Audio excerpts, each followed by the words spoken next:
Good evening, and welcome to the Sleepy Club. This is the place where we gently explore the mysteries of the universe as we drift softly into sleep. Calm, thoughtful reflections that share knowledge and stir curiosity, while easing you into peaceful rest. Tonight's journey will guide us through the quiet vastness of space as we reflect on the possibility of life beyond Earth. As you listen, allow your body to relax. Let your mind soften and feel the quiet pull of the stars. Take a deep breath in, slow and easy, and let it go. Let your eyes close and let the thoughts of the day melt away. We are about to embark on a meditative voyage through time, space, and wonder, where science meets the poetry of the cosmos. If you enjoy this gentle exploration, remember to subscribe so you can join us again on another tranquil adventure under the quiet skies. Now, as you settle into your bed, let the silence of the night fill your mind. The universe is vast, and its mysteries are waiting for us to discover them together. In a hushed train station at dusk, a lone traveler waits beneath a violet sky. The air is cool and still. In this scene, we find a metaphor for humanity's own vigil beneath the cosmos. We, the traveler, gazing upward from our quiet platform, wondering if a train of starlight will arrive bearing a message from another world. Bearing a message from another world. The human mind, no matter how trained, cannot fully grasp the vast universe. We are like a child wandering a great library, walls stacked to the ceiling with books in unknown languages. We sense a mysterious order in the cosmos that we only dimly understand, and we listen in the silence for someone to whisper back. In this gentle night, we dwell on the beauty of life. We watch the stars and imagine ourselves running with them. As Marcus Aurelius wrote nearly 2 millennia ago, the universe stretches out dark and silent, yet not empty, filled with our questions, hopes, and the soft hum of possibility.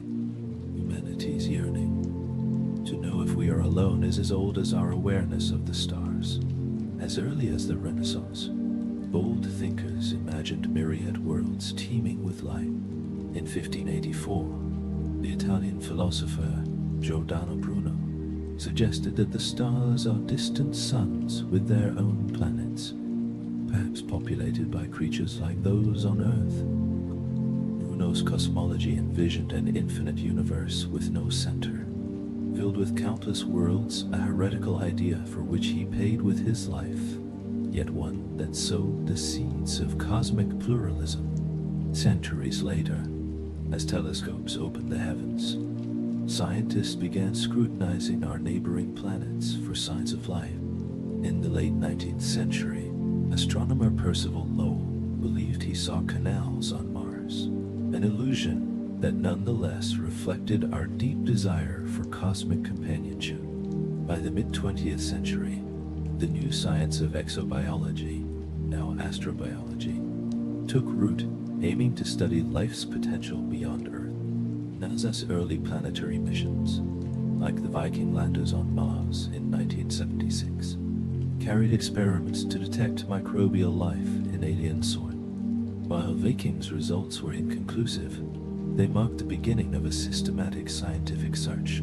Today, astrobiologists probe Mars's ancient lake beds for organic molecules, comb Jupiter's moons for hidden oceans, and scan the spectra of exoplanet atmospheres for the faint chemical whispers of life. Underlying this search are a few fundamental premises: that the laws of chemistry and biology are universal, that life requires certain ingredients and conditions, and that by studying life on Earth, we learn how to recognize it elsewhere. We have learned that the basic ingredients for life as we know it, carbon, water, Simple organic molecules are abundant throughout the cosmos. Earth, it turns out, is not made of rare magic. It is made of common stardust, and so, equipped with science and imagination, we scan the quiet skies for a glimmer, a signal, a spore, any sign that the solitary waiting is in fact a shared cosmic journey. On a warm summer day after a long drought, the air fills with the petrichor, the comforting smell of soil after rain. In that earthy aroma lies a metaphor for life's emergence, barren ground springing to life when conditions finally allow. Scientists believe life on Earth began in a warm little pond or a primordial ocean, where chemistry built complexity, step by step. All living things we know are composed of a core set of elements: carbon, hydrogen, nitrogen, oxygen, phosphorus and sulfur, schnapps, proteins and DNA that animate us. These elements are not unique to Earth. They were forged in ancient stars and scattered across space in supernova explosions. Indeed, as Carl Sagan famously said, we are made of star stuff. The carbon in our cells, the iron in our blood, the calcium in our bones, were all brewed in stellar furnaces and sent drifting through the galaxy. Thus, the ingredients of life are cosmic. The recipe, however, is delicate. Life requires not just the raw elements, but also liquid water, or some solvent, a stable environment, and time for complexity to blossom.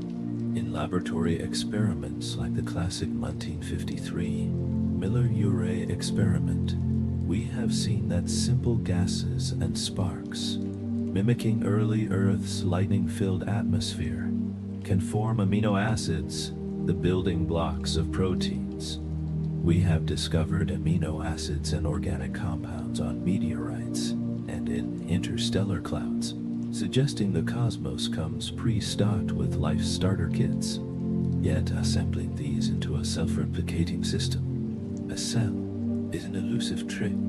Did life begin in a shallow sun-warmed pool, or perhaps in the dark vents of the deep sea, where hot water laden with minerals creates a natural chemical reactor? We still do not know exactly how non-living chemistry woke up as biology on Earth, and so we tread carefully in extending our theories to other worlds. We do know that wherever water flows, be it the Martian subsurface or the icy oceans of Jupiter's moon Europa, we find a tantalizing environment that could brew the tea of life. Our Earth-centric definition of life biases us towards seeking what we know: carbon-based cells in water, drawing energy from sun or chemicals. Could life arise with a different chemistry? Silicon-based life in liquid methane, as on Saturn's moon Titan? Science hasn't ruled it out, but we have no example yet to expand life beyond our single native instance. Still, as we peer into the cosmic ocean, we carry the hopeful scent of petrichor in our hearts.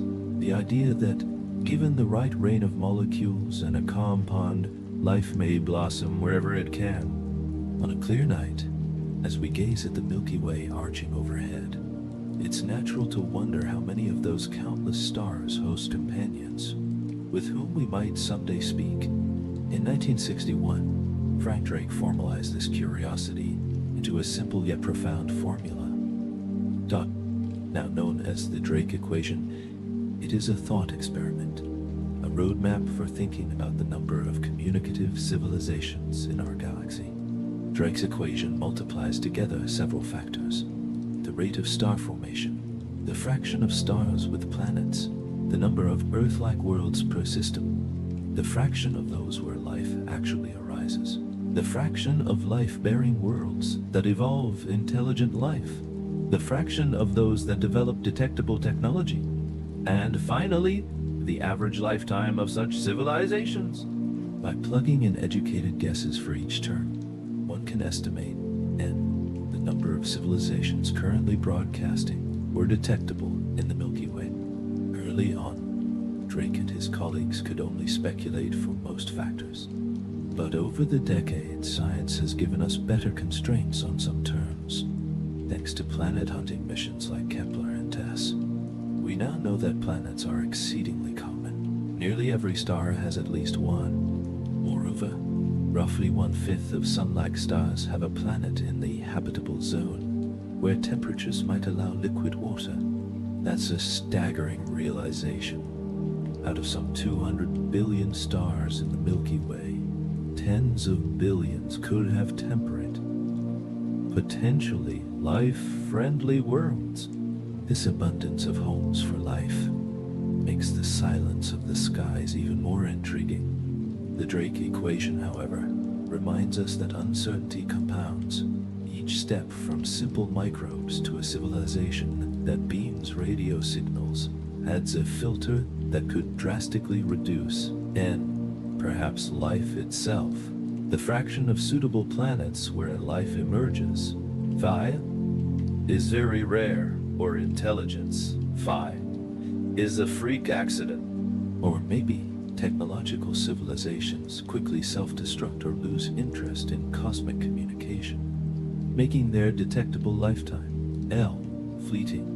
Depending on pessimistic or optimistic inputs, Drake's formula can yield an N from virtually zero to many million. It is less an answer than a way to frame our ignorance. Yet, there's a power in stating the question with variables we can strive to narrow. Each discovery of an exoplanet in a habitable zone, each analysis of ancient Martian clay for organic traces, each listen for an extraterrestrial beacon informs one of those Drake factors. In the end, the Drake equation is a way to think about the question of, are we alone? In a structured manner rather than to pin down a hard number. It transforms a vast uncertainty into a series of smaller puzzles that science can chisel at, piece by piece. Contemplating Drake's formula often leads to a dizzying thought. If the ingredients and conditions for life are common, and if even a modest fraction of those yield intelligence, then the galaxy ought to be teeming with other minds. And yet, when we listen, we hear nothing but a profound hush. This cognitive dissonance brings us to one of science's great mysteries, the Fermi paradox. One summer day in 1950, over lunch at Los Alamos National Lab, physicist Enrico Fermi famously blurted out a question that still echoes. Where is everybody? Fermi had been musing about flying saucer stories, the vast number of stars, given the scope of the galaxy, and what seemed like reasonable odds for life and intelligence. It struck him as puzzling that we have seen no clear evidence of extraterrestrials. This conundrum, the Fermi paradox, is often summarized thus. If intelligent life is common in the universe, the fact that we see no sign of it is hard to reconcile. Even at a modest pace of interstellar travel or colonization, an advanced civilization could, in theory, spread across the galaxy in a few million years, a blink on cosmic timescales. By that logic, our planet should have been visited or at least monitored by extraterrestrial probes long ago, and yet our skies show no obvious spacecraft traffic. Our telescopes see no glaring evidence of galactic empires. The paradox is stark. The conditions for life and intelligence might be fairly common, so the silence is hard to explain. Over the decades, scientists and philosophers have offered a spectrum of possible resolutions to Fermi's unsettling question. One possibility is that intelligent life is indeed exceedingly rare. Perhaps the step from simple microbes to complex, intelligent organisms is so improbable that it has happened only once in our galaxy, here on Earth. Life might be plentiful, but complex life, animals, let alone tool users, could be extremely uncommon. Another idea is that technological civilizations have a short window of detectability. They might quickly self-destruct through nuclear war, pandemics, climate collapse, Or perhaps they develop technology that makes them undetectable or uninterested in external communication, such as immersive virtual reality, or a cultural choice to isolate. This is sometimes called the Great Filter, maybe one of the steps in the Drake equation.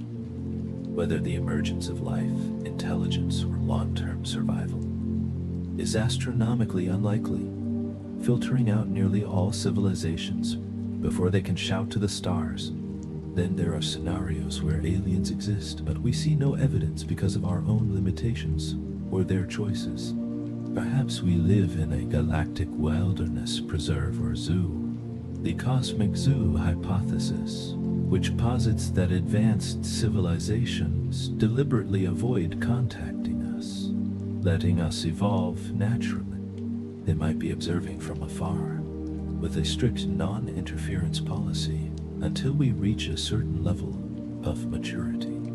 Alternatively, maybe they are here unseen. Ideas range from extraterrestrials coexisting as subtle influences, or even hiding in plain sight, which edges into science fiction and speculative territory. More mundanely, it could be that interstellar travel or communication is far more difficult than our optimism assumes. Space is stupid big, as one wit put it. Even at the speed of light, messages take years to cross the gaps, and physical travel is enormously costly. Perhaps no one is broadcasting because the endeavor is largely futile, like trying to converse across oceans with smoke signals. Other proposals verge on the existential. In the novel Three-Body Problem, author Liu Cixin suggests the galaxy could be a dark forest where civilizations remain silent and hidden out of fear, knowing that any signal could attract dangerous attention from a predator species. In such a forest, the smart strategy is to stay quiet, lest you be found and eliminated. This grim idea mirrors humanity's own anxieties onto the stars, but it's a thought-provoking resolution. Maybe everyone is listening and no one is transmitting, so the night is quiet not because we're alone, but because everybody is hiding. Each explanation has its counterpoints, and none is wholly satisfying. It may be that multiple factors combine to make communicative civilizations exceedingly few and far between. As the SETI Institute notes, no solution is yet universally accepted. Some feel contrived, and we lack evidence for any specific one. The Fermi paradox thus remains an open, almost haunting question. Where is everybody? Forces us to confront the possibility that advanced life might be exceedingly precious, or that our current understanding of reality is incomplete. It might even prompt humility. Perhaps we are among the first, the pioneers in an unfolding universe where life is only now igniting here and there. Or perhaps the galaxy teems with life that is simply beyond our ability to detect or comprehend.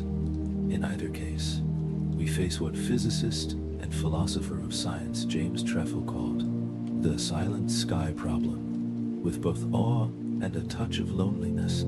As Arthur C. Clarke once wrote, two possibilities exist. Either we are alone in the universe or we are not.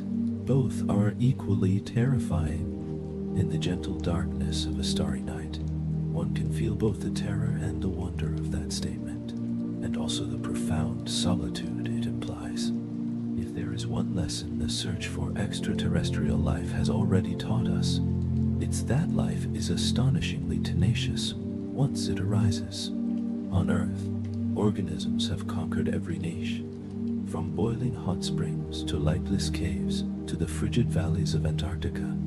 These hardy organisms, aptly named extremophiles, have redefined our understanding of the limits of life. Their existence buoys the hope that life might endure on worlds very different from our mild, sunlit Earth.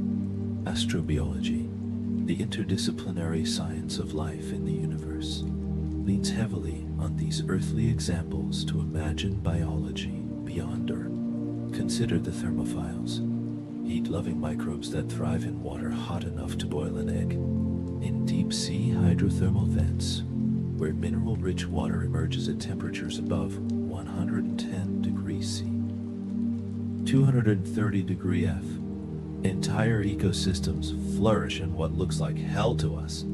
Bacteria feed on chemical energy from the vent fluids, forming the base of a food chain that supports giant tube worms and ghostly fish. Some thermophiles can even reproduce at 113 degrees C, 235 degree F, stabilizing their proteins with special adaptations to avoid decooking in the heat. On the flip side, psychrophiles, cold lovers, metabolize happily in sub-zero ice, such as within permafrost or the brine channels of sea ice. There are bacteria in Antarctica that remain active at 20 degrees C, essentially living in a deep freeze. Acidophiles thrive in sulfuric acid pools at pH values near zero, comparable to car battery acid, and halophiles prosper in saturated salt lakes toxic to normal life. There are even microbes that dine on radiation, radiophiles, and others that survive crushing pressures kilometers under the sea, barophiles. Life, it seems, finds a way, or at least it finds many more ways than we initially imagined, adapting biochemistry to conditions that would quickly kill humans or any of our familiar animals and plants. These extremophiles have become heroes in astrobiological speculation. Mars today is a cold, dry desert bombarded by ultraviolet rays, but somewhere a few meters under the Martian soil could hardy microbes persist, shielded from the radiation and eking out a living on sparse nutrients. On Jupiter's moon Europa, an ocean of salt water lies beneath an icy crust, kept liquid by tidal heating. We find analogs on Earth, in the lightless depths of our own oceans. Life does not require sunlight. Chemosynthetic bacteria can use chemical energy, like hydrogen sulfide from vents, to drive ecosystems. Perhaps Europa's dark seas have hydrothermal vents on the ocean floor, and around them European microbes and maybe even multicellular life could exist, never seeing the sun but nourished by warmth and minerals. Saturn's moon, Enceladus, also harbors a subsurface ocean, and conveniently sprays its water into space in great geysers. We've sampled those plumes and found organic molecules. It's almost as if Enceladus is offering free samples to any passing spacecraft, teasing the possibility of life beneath its crust. Even the clouds of Venus, hellish though the surface is, have been conjectured to possibly host floating microbial life at cooler altitudes. A controversial idea, but one that shows how far we're willing to push the paradigm. Each time we find life in an unexpected pocket on Earth, like bacteria inside nuclear reactor cooling waters, or fungi thriving on the radiation in Chernobyl's ruins, we expand the canvas on which life's portrait can be painted. Extremophiles survive under conditions that test the very definition of life. They tell us that if life manages to get started, it might endure in places we once thought utterly sterile. Mars might have been hospitable billions of years ago, and then turned harsh. Could some tough survivors still hang on in briny subsurface aquifers? We look to Earth's most resilient creatures, such as the tiny tardigrades, water bears, which can survive vacuum, radiation, and years of desiccation by entering cryptobiotic hibernation. Famously, tardigrades were exposed to open space for 10 days and revived back on Earth. Many of them none the worse for wear. If they can do it, perhaps spores or microbial life could transit between planets inside rocks, the panspermia hypothesis, or survive the fierce conditions on an alien world awaiting better days. Astrobiology, in studying these extremophiles, weaves a hopeful narrative. Life might not need another Earth. It just needs a niche, the presence of liquid water, an energy source, and a few basic nutrients might suffice for a microbial ecosystem in a cave on Mars or under the ice of Enceladus. So we send rovers and orbiters equipped to sniff out organic chemicals, to drill into soil, to melt through ice, all in pursuit of hardy little microbes.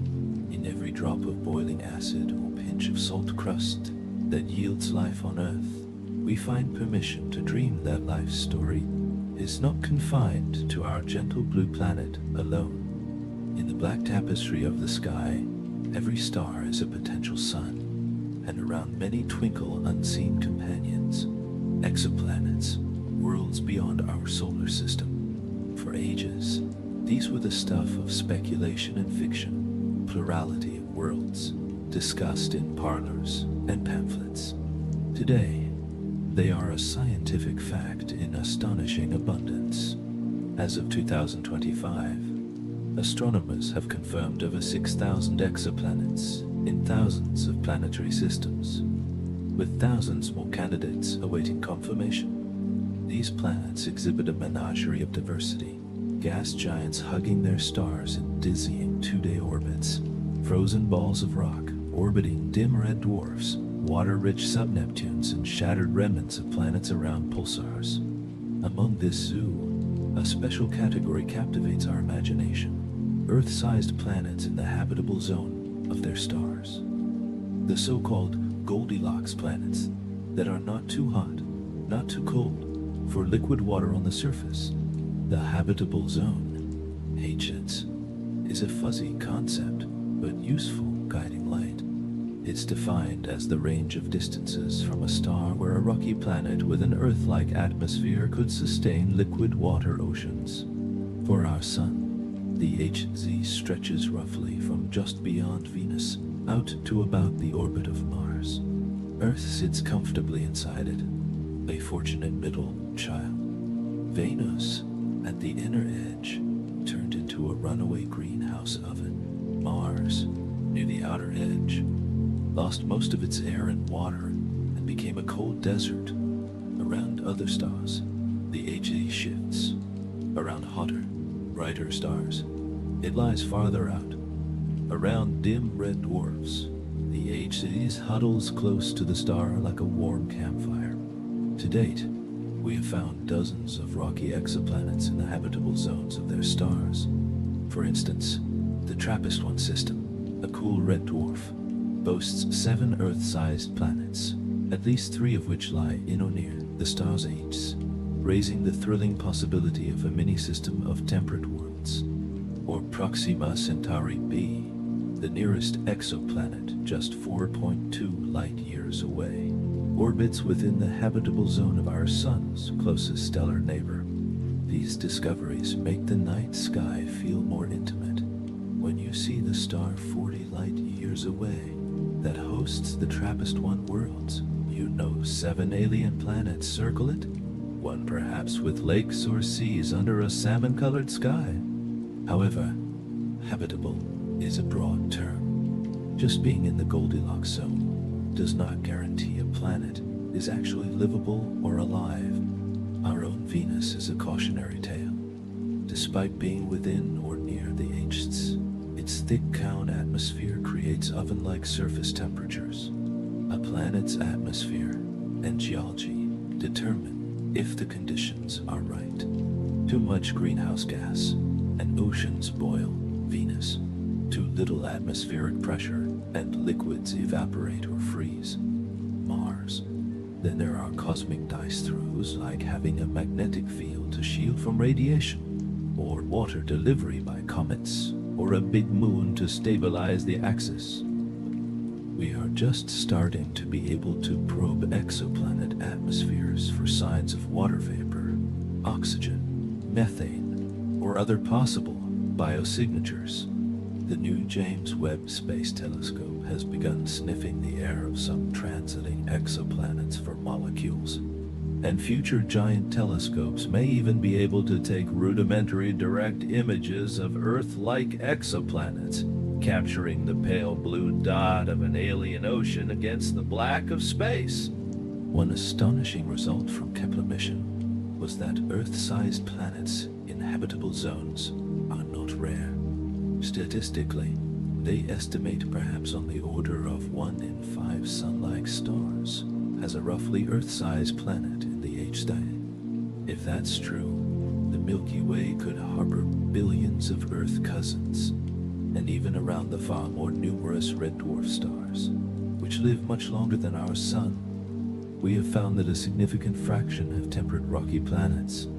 Of course, the planet being Earth-size and Earth distance is just an initial cut. We yearn to know, does it have an atmosphere, clouds and rain, continental dry land, and salty oceans? Or is it locked in synchronous rotation, as many HC planets around red dwarfs would be, perpetually day on one side, night on the other?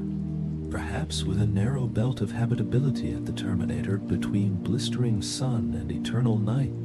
As our instruments sharpen, we will look for the subtle color of chlorophyll, a red edge in spectra, the imbalance of gases like oxygen and methane that might indicate life's metabolism. We may one day read the weather patterns on an exoplanet light years away by the twinkle of its starlight through its clouds.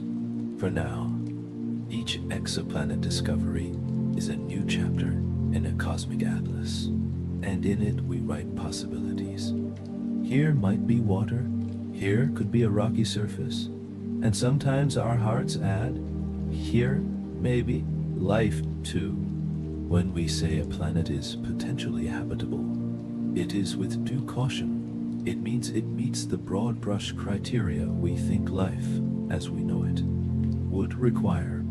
But until we send sophisticated probes or receive a beacon from one of these worlds, that potential remains a tantalizing maybe.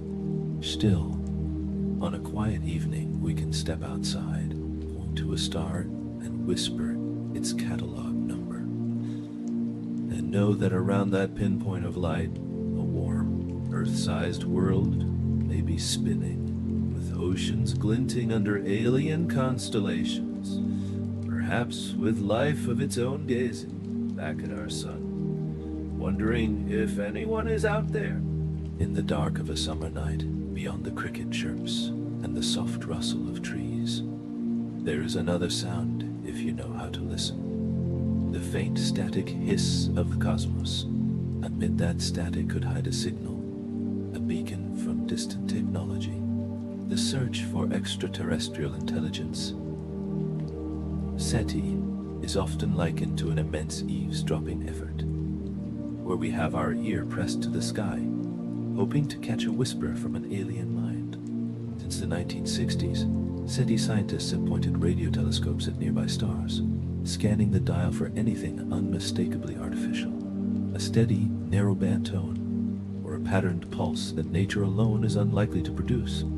Jill Tarta, a pioneer of SETI, likened it to searching for a cosmic needle in a haystack, and often emphasized how we use technology as a proxy for detecting intelligence. We assume an alien civilization might use radio or lasers to communicate, because those are physics-based universals. It is a grandly optimistic undertaking, one that requires patience, imagination, and a tolerance for long silences. The first modern SETI experiment, charmingly named Project Ozma, was conducted in 1960 by Frank Drake himself. Using a radio telescope in Green Bank, West Virginia, Drake listened to two nearby sun-like stars for a few weeks at a frequency around 1.42 GHz, the water hole frequency near the emission of neutral hydrogen, a naturally common radio frequency. He heard nothing conclusive, but the trail was blazed. Since then, SETI projects have grown more ambitious, listening to more stars across more frequencies with ever-improving sensitivity. Today, initiatives like the Breakthrough Listen Project, funded in part by philanthropist Yuri Milner and advised by the late Stephen Hawking, are conducting the most comprehensive listen ever, surveying millions of stars and even the centers of galaxies for any anomalous signals over billions of channels. We've also expanded beyond radio, Optical SETI looks for brief laser pulses that could be sent across light years. And even SETI researchers keep an open mind for any technosignatures, such as unusual infrared emissions that might indicate Dyson spheres, hypothetical megastructures built to harness a star's energy. What exactly would a SETI success look like? Perhaps a slowly pulsating beacon, transmitting prime numbers, or the Fibonacci sequence, or a carrier wave with an embedded message. Famously, in 1977, astronomers at Ohio State's Big Ear Telescope saw a strong unexplained signal at 1420 MHz that was so striking one researcher scribbled, "Wow!" next to the data printout. The WOW signal, as it's now known, lasted 72 seconds and never repeated. To this day, it remains unexplained, tantalizing, but not enough to claim a discovery. It stands as a monument to both the potential and frustration of SETI, a single, maybe, in decades of otherwise empty scans. Listening for aliens is often compared to trying to tune into a station when you don't know the frequency. The cosmic radio band is huge, and a civilization could broadcast in any form, or not at all. We assume at least some might use radio because it's efficient for long distances. SETI searches often home in on frequencies we think might be universal hailing channels, like the aforementioned hydrogen line, or frequencies that are quiet and not heavily used by human or natural sources, avoiding our own TV and radar chatter, and avoiding frequencies absorbed by interstellar gas. We also face the fact that we've been openly leaking radio waves for only about a century, since Marconi and the birth of broadcast radio. Our early TV and radio signals have washed out into space in a growing bubble, 100 light years across. But beyond that, Earth has been radio silent for most of cosmic history. If others are like us, perhaps they only briefly yell into the void before transitioning to communications that are harder to detect at interstellar distances. We ourselves are moving to fiber optics and tightly beamed transmissions that don't escape Earth as much. So the window to catch a civilization's howdy may be limited. Despite these challenges, the ethos of SETI is one of profound patience and optimism. Absence of evidence is not evidence of absence, Carl Sagan often reminded us. Just because we haven't found a signal in 60 years of intermittent searching doesn't mean no one is out there. It's a big sky, and our searches, while growing, have still sampled a tiny fraction of the vast cosmic haystack. Jill Tarter famously illustrated this by saying that all the SETI listening done to date is equivalent to scooping a single glass of water from the ocean and finding no fish in that glass, concluding the ocean has no fish. We've only barely begun to search. Meanwhile, each SETI scan is also an exercise in reflection. When the quiet static is all we hear, we are reminded of the preciousness of our own civilization's chatter.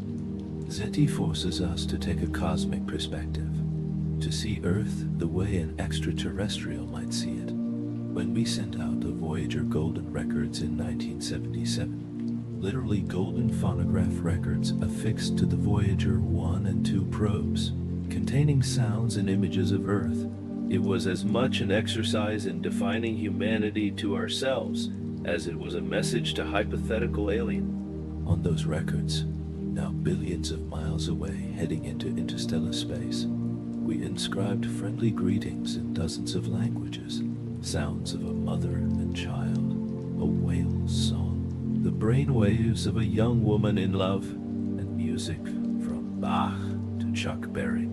We turned our search for others into an artwork of our own existence.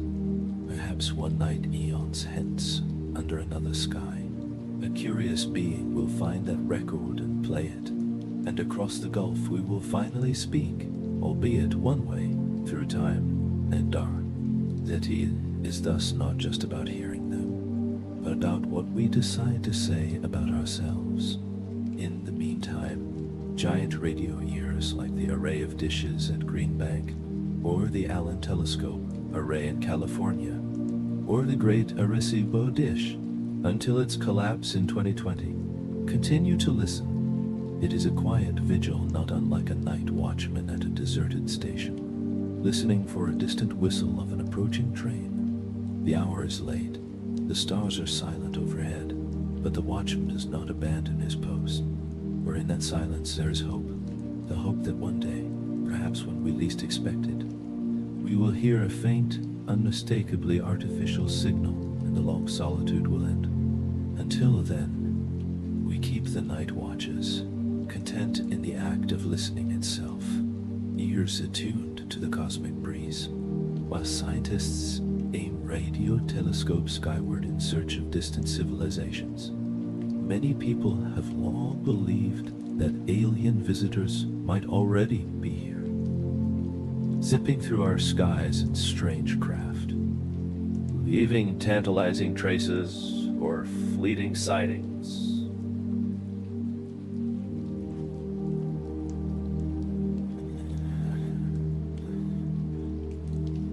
The phenomenon of UFOs, unidentified flying objects, more recently rebranded in official parlance as UAP, unidentified aerial phenomena, straddles the boundary between public fascination and scientific skepticism. For some, UFOs are modern folklore, or a mirror for psychological needs.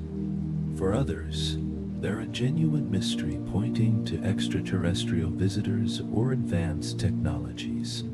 Project Blue Book, the U.S. Air Force's official investigation into UFO, reports from 1952 to 1969, examined 12,618 sightings and found no evidence of extraterrestrial vehicles.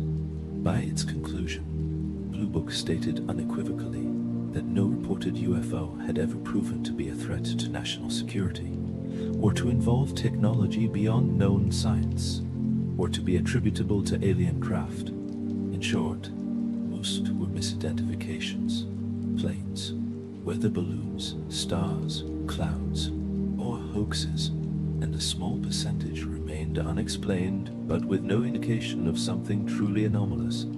Yet the public's captivation with UFOs has only grown since the mid-20th century. It began in earnest in the summer of 1947, when private pilot Kenneth Arnold reported seeing 9 shiny objects flitting at high speed near Mount Rainier. He described their movement as like saucers skipping on water. A journalist's interpretation of this gave birth to the term flying saucer, which seized the public imagination. Just weeks later came the most famous incident of all, Roswell. In July 1947, something crashed on a ranch in Roswell, New Mexico. The Army Airfield's press office initially put out a sensational release that they had recovered a flying disc. The next day, the Army retracted the story, saying it was just a weather balloon that had been mistaken for a saucer. In truth, documents declassified decades later revealed it wasn't exactly a normal weather balloon. It was part of Project Mogul, a then classified program using high-altitude balloons to listen for Soviet nuclear tests. The debris, sticks, foil, rubber, was mundane. But the secrecy around the project at the time likely fueled the confusion. Roswell faded from attention until the late 1970s, when ufologists resurrected it with dramatic new claims of alien bodies and government cover-ups. Despite exhaustive debunkings, the Air Force in the 1990s published reports showing the aliens were likely crash-tested dummies from high-altitude parachute tests. Roswell had by then cemented itself as the legend of a downed saucer and the prototype for countless conspiracy theories. Today, Roswell is a tourist mecca of UFO lore, complete with museums and alien-themed streetlights, an American mythology born from desert dust and imagination. In the 1950s and 60s, UFO sightings were often tinged with Cold War anxieties. The skies were full of new and mysterious things. Experimental aircraft, spy planes, rockets, and perhaps that contributed to waves of UFO reports. The U.S. Air Force, uneasy about public UFO hysteria, convened the Robertson Panel in 1953, which concluded that UFOs posed no direct threat but recommended a public education campaign to dispel the flying saucer myth, even suggesting using the media and even Disney cartoons to ridicule and debunk. By 1968, an exhaustive study by the University of Colorado, the Condon Report, similarly concluded further official study of UFOs was unlikely to yield scientific discoveries. Blue Book was shuttered soon after. The official word, case closed, yet the reports never truly stopped. Citizens, pilots, even some astronauts have described strange lights or objects they couldn't identify. Most were eventually chalked up to misidentified celestial objects or aircraft. The planet Venus, for instance, has been the culprit in countless UFO reports. When it's low on the horizon, it can appear as a bright hovering light that many a person has sworn was a craft following them on a lonely highway. In one famous case, the police in South Wales in 2007 received a call about a bright stationary UFO that had hung in the sky for half an hour, only to later update that the officer dispatched found the UFO was the moon, hanging low and orange and fooling the caller. Through the years, we've come to recognize the common culprits, not just Venus, but meteors and fireballs, which streak dramatically and break apart, as in a truly spectacular fireball event over the US in 1966 that had people calling about spaceship debris when it was likely a re-entering Soviet spacecraft. Weather balloons, the classic go-to explanation, but often true. Project Mogulism. Add to the list lenticular clouds, those smooth, saucer-shaped clouds that form over mountains and can look eerily like flying discs. Lightning, a rare, still not fully understood electrical phenomenon that appears as glowing orbs during thunderstorms, has probably birthed a tale or two of floating globes, and of course, aircraft. Secret military test craft have surely spooked observers. In the 1970s, stealth planes like the SR-71 Blackbird, or later, the F-117 Nighthawk, had uncommon shapes and lights that didn't match known civilian aircraft. Observers at night might see a silent triangular outline with unfamiliar running lights and conclude it was not of this earth, when in fact it was built in Burbank. Today, the same might happen with cutting-edge drones or other classified vehicles. In recent years, the UFO topic gained new life under the sanitized term UAPP. The US Pentagon verified that videos taken by Navy pilots showing odd tic-tac shaped objects maneuvering in ways the pilots found ashamed were authentic footage of something. A secretive Pentagon program called ATIP, Advanced Aerospace Threat Identification Program, had quietly collected reports from military personnel. In 2021, the Director of National Intelligence released an unclassified assessment. They examined 144 recent UAP incidents, mostly from military pilots, and could explain only one: it was a deflating balloon. The rest remained unexplained. But crucially, the report did not suggest they were alien, only that more data was needed, and they could be a mix of airborne clutter, drones, balloons, atmospheric phenomena, or foreign surveillance devices. The tone had shifted. No longer outright dismissal. The Pentagon basically shrugged. Something is going on in these reports. Maybe technical glitches, maybe genuinely new phenomena or adversary tech, but we don't have evidence of it in them. This more open stance led to public congressional hearings in 2022 on UAP, the first UFO hearings on Capitol Hill in half a century. To some, this felt like vindication that the subject is taken seriously. To others, It was merely a rebranding of known issues, like pilot misperceptions, instrument errors, to ensure safety and rule out drones or spycraft. Science demands extraordinary evidence for extraordinary claims. So far, that bar hasn't been met for UFOs as alien spacecraft. Anecdotes, blurry photos, and videos of fuzzy shapes. None provides the kind of repeatable, physical proof needed. No crashed spacecraft retrieved, despite Roswell lore. No alien bodies on ice.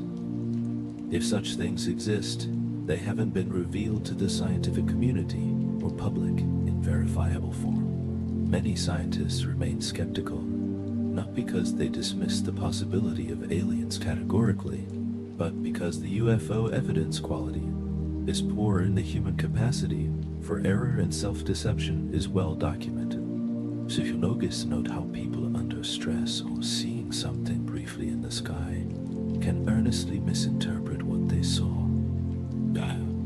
Memory is malleable. False memories can form, especially under hypnosis or leading questioning, which played a role in many famous alleged alien abduction stories. Cultural factors too shape sightings.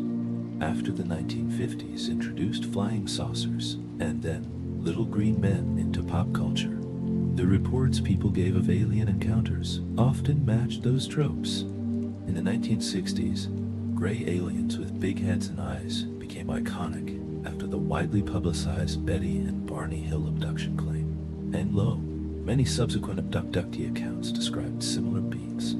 This doesn't prove anything one way or the other, but it hints that imagination and expectation heavily flavor the UFO phenomena.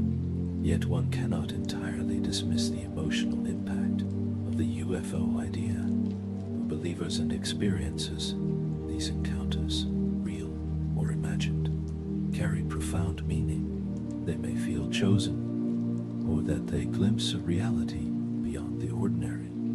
The UFO mythos has even given rise to quasi-religious movements. Heaven's Gate, for example, whose members believed a spaceship following Comet Hale-Bopp would take them to a higher plane. As long as humans feel wonder, fear, or longing when looking at the sky, we will weave stories, sometimes fantastic, sometimes spurred by genuine confusion about what might be hiding in those clouds or lights. Science's role is to apply sober analysis. Sometimes doing so turns up delightfully mundane answers. That fleet of UFOs on video, those were out of focus insects close to the camera lens. That hovering light, Jupiter rising,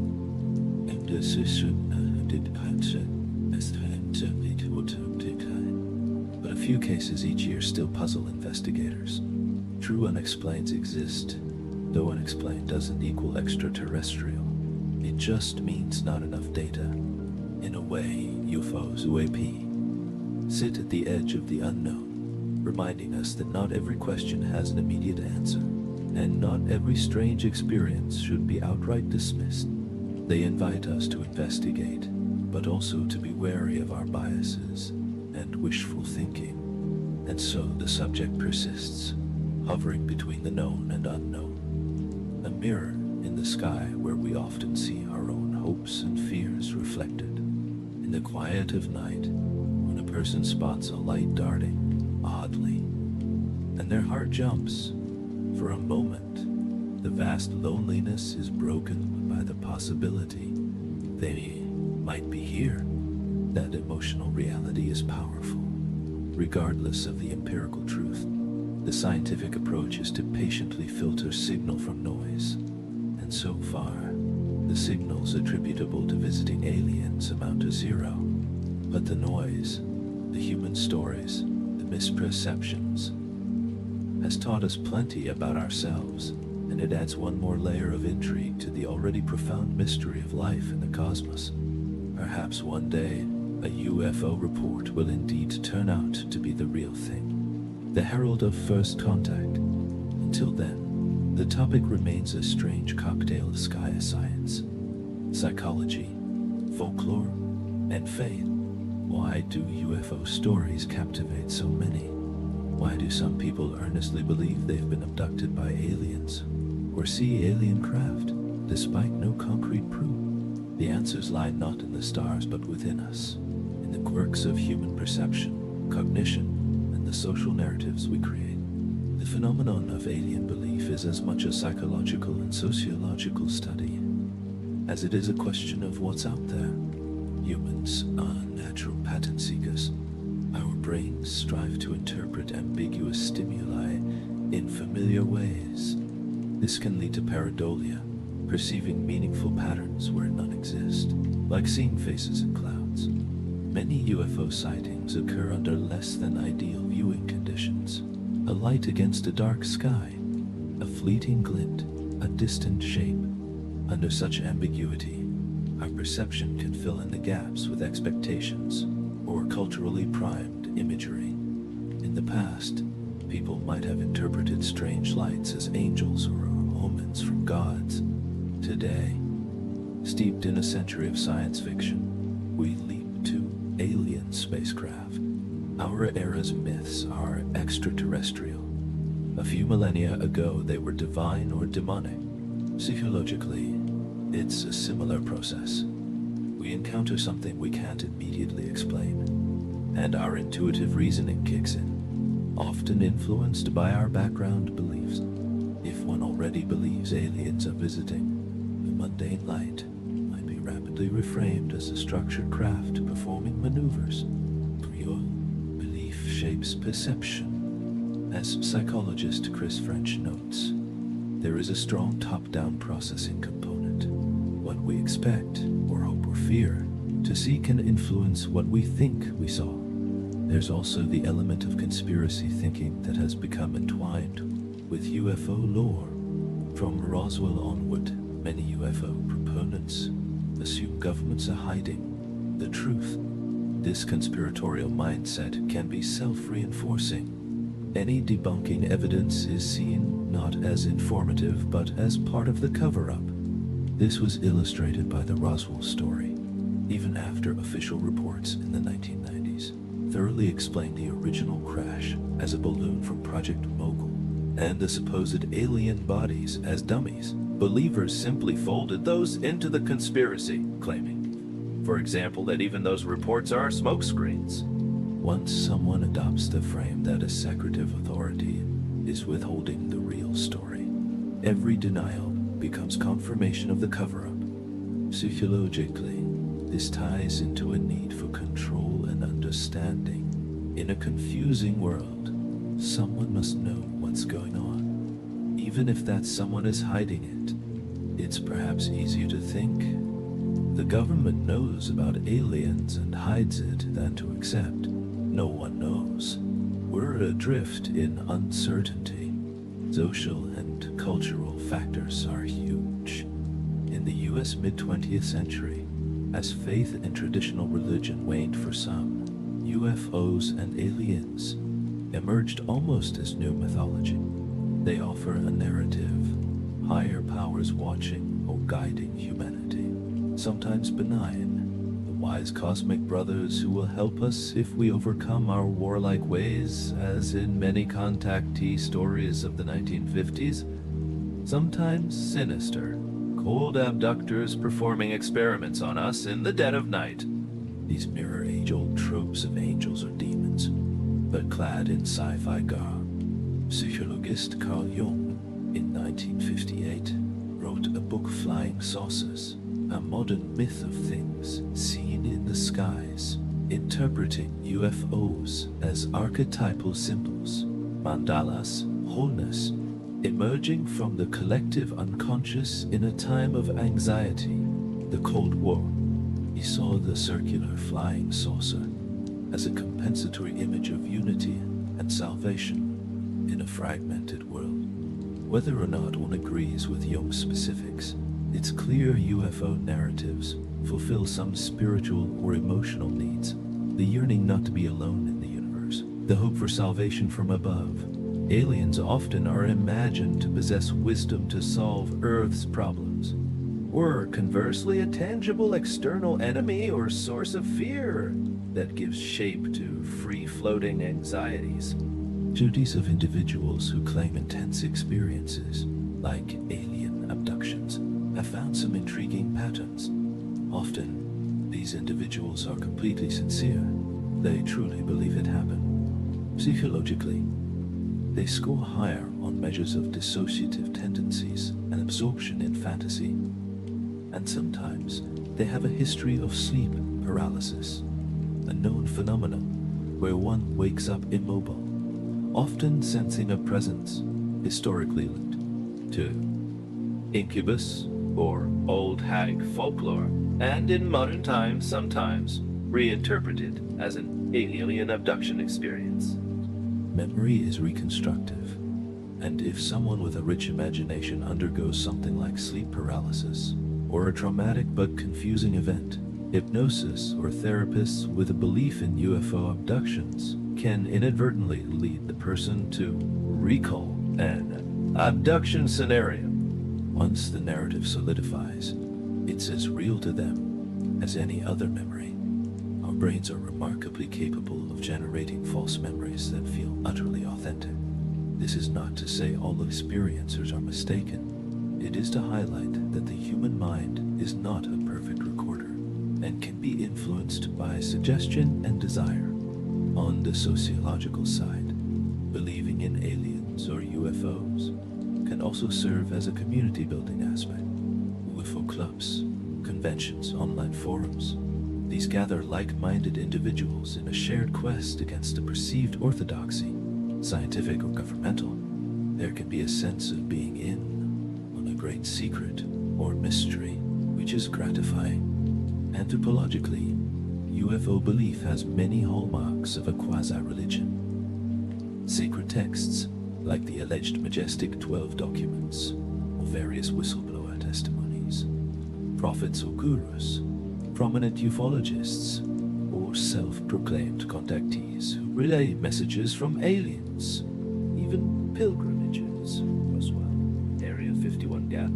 The content is framed in scientific-sounding terms, spaceships, experiments, but the emotional core is akin to faith in the unseen. Interestingly, a study in 2017 by psychologist Andrew Abeta found that people who strongly believe in UFOs and alien cover-ups often have a lower traditional religiosity, but still have a high need for meaning, believing we are not alone, and that powerful others are out there can provide a sense of significance in a vast, perhaps otherwise indifferent universe. It's a way of filling a void. If not God, then Ed White. It suggests purpose. Maybe the aliens will enlighten us, or maybe we are part of some galactic community, even if kept in the dark for now. Abeta's work indicated that belief in UFOs can indeed serve a compensatory function for the existential needs that religion often addresses.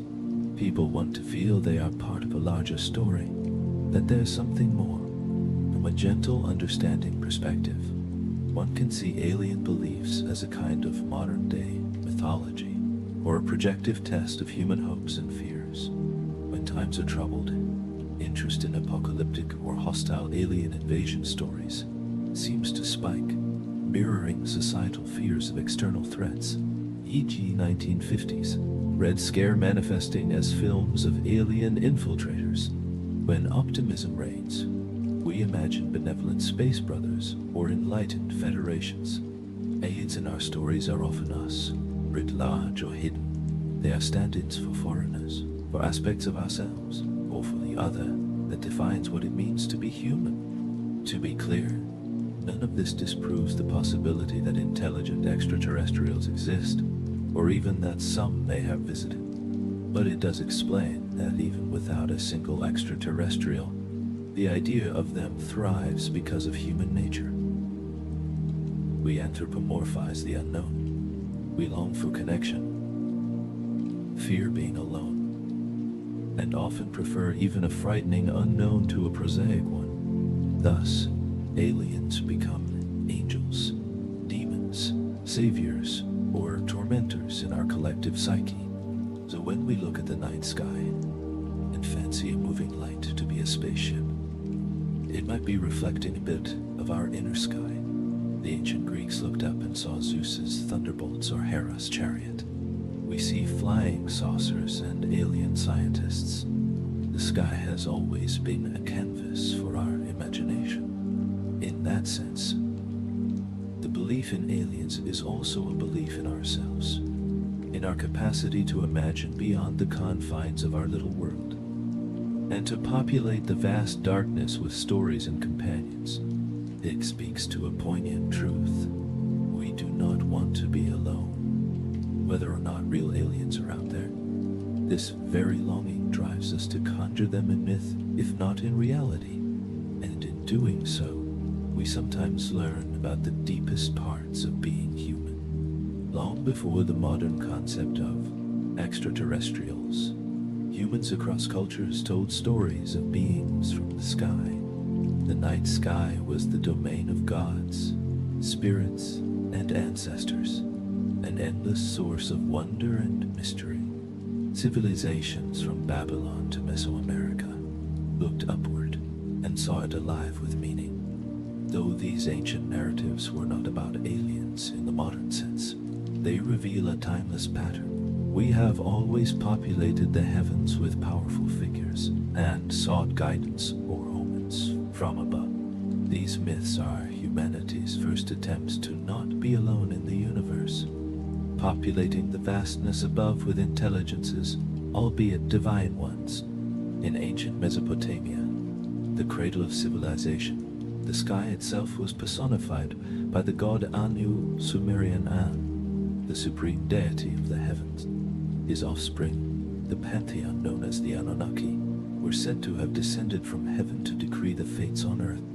The word Anunnaki literally means princely offspring. They were the children of Anu, the sky god. Mesopotamian texts describe the Anunnaki as living in the heavens, yet visiting earth in primordial times. One can imagine ancient Sumerians gazing at the glittering stars over the Euphrates and believing those lights were the distant homes of their gods. In Babylonian myth, humanity itself was created at the behest of these sky gods, a striking parallel to later ancient astronaut ideas, albeit in mythic, not literal form. The Babylonians and Assyrians also tracked the planets, which they called interpreting stars, and saw them as manifestations of gods like Marduk, Jupiter, or Ishtar, Venus.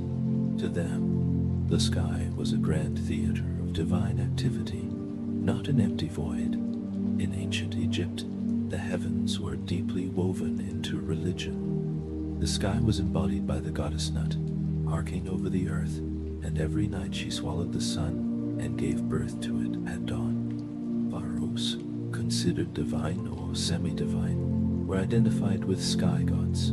The pharaoh was called the son of Ra, the sun god, and also an incarnation of Horus, the falcon sky god.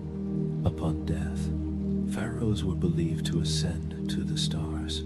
The pyramid texts describe the king climbing a ladder or riding a sunbeam to the heavens to join the gods. One text exhorts, "The sky thunders for you, the stars tremble for you.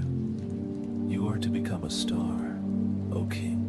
The Egyptians also imagined physical sky beings. For example, they depicted winged deities and the soul of a person as a bird that could fly to the heavens. The divine falcon Horus soared in the sky, and the king as Horus was literally a sky being on earth. It's fascinating that in the modern era, some fringe theories reinterpreted Egyptian and other ancient iconography, like winged figures or people with what looks like helmets, as evidence of literal aliens. But those interpretations ignore the rich symbolic context these had as representations of gods or spiritual beings. Still, it underscores how the boundary between divine and extraterrestrial blurs when we talk about sky beings. One culture's angel is another culture's alien visitor in modern retellings.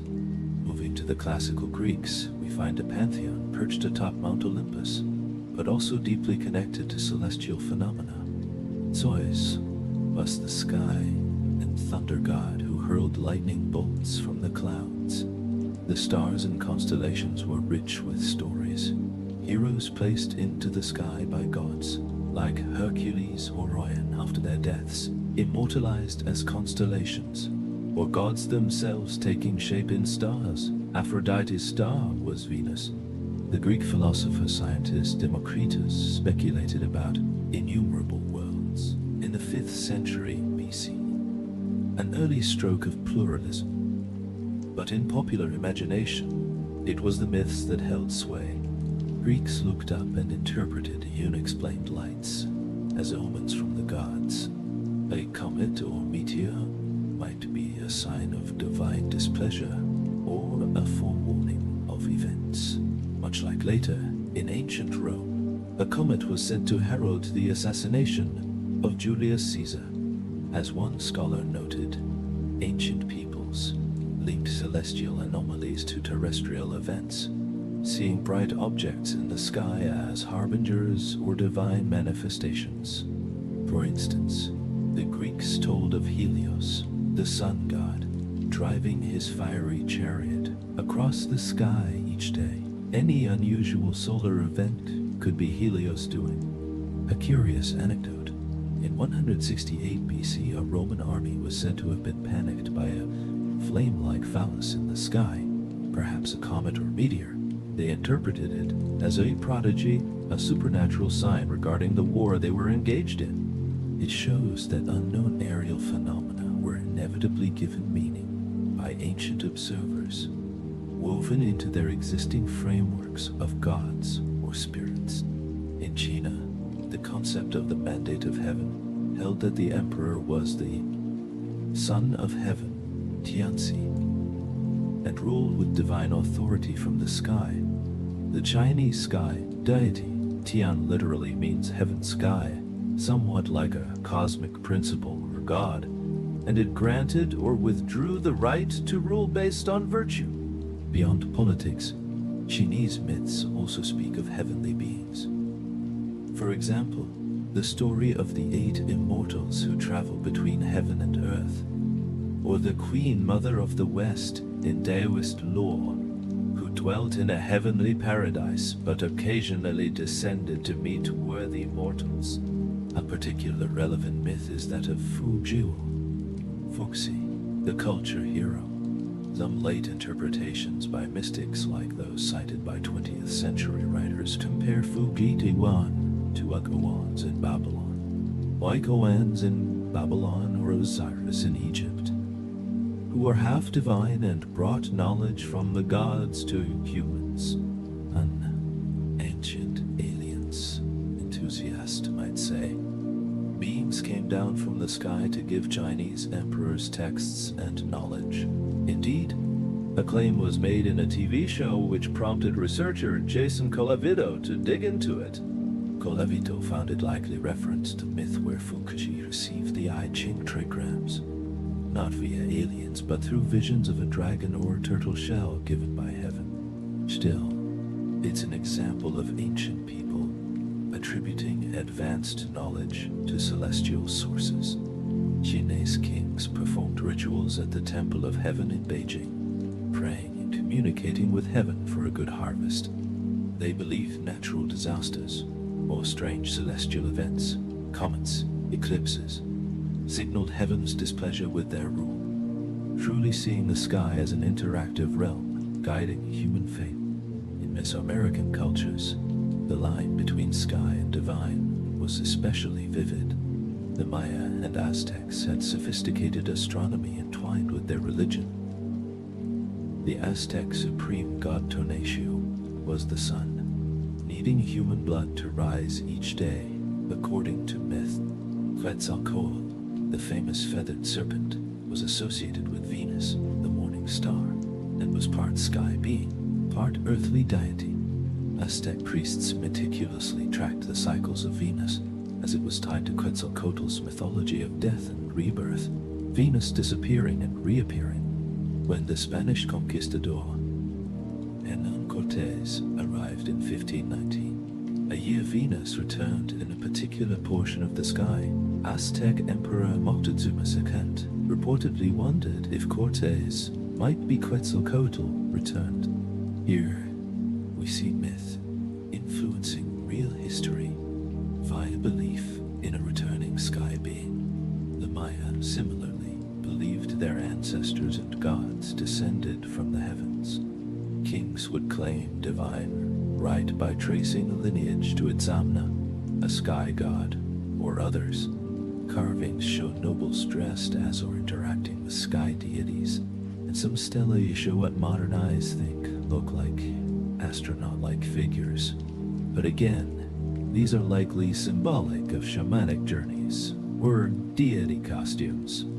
Some Maya texts speak of star demons or star gods waging, possibly a mythologized telling of conflict, but to them quite literal, in a sense that stars themselves had agency.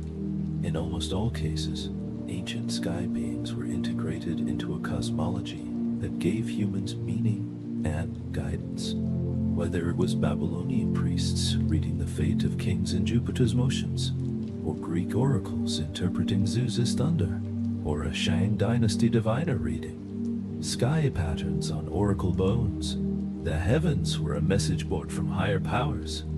These weren't aliens in spaceships. They were gods in flying chariots, or dragons in the clouds, or ancestral spirits glowing as stars. But interestingly, as our modern worldview shifted to a scientific one, some people reinterpreted these old tales through the lens of extraterrestrials. In the 1960s and 70s, the ancient astronauts hypothesis, popularized by writers like Erich von Däniken, took myths and art out of context to claim that aliens visited in antiquity and were worshipped as gods. For example, von Däniken infamously suggested that the feathered serpent Quetzalcoatl was actually an alien teacher, or that the Nazca lines in Peru were runways for spacecraft. Mainstream archaeology and history strongly refute these, showing how these features served religious or cultural purposes that require no alien intervention. But the very popularity of such ideas, despite lack of evidence, underscores that our impulse to see beings in the sky and attribute our accomplishments or origins to them is very much alive. Only now the beings are framed as spacefarers rather than deities.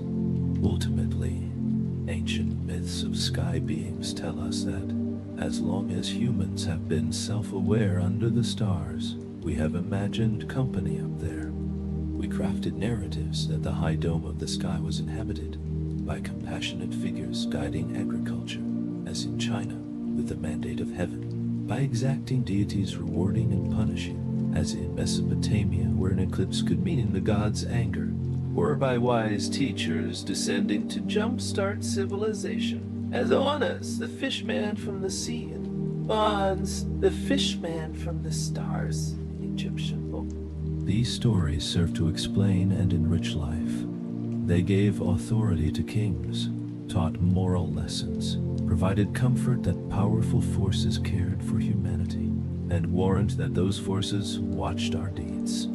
Today, we have scientific explanations for eclipses and comets. We no longer see Zeus hurling lightning, but understand electricity and charge separation in clouds. Yet the yearning underlying those myths, to be connected to the vast sky, persists.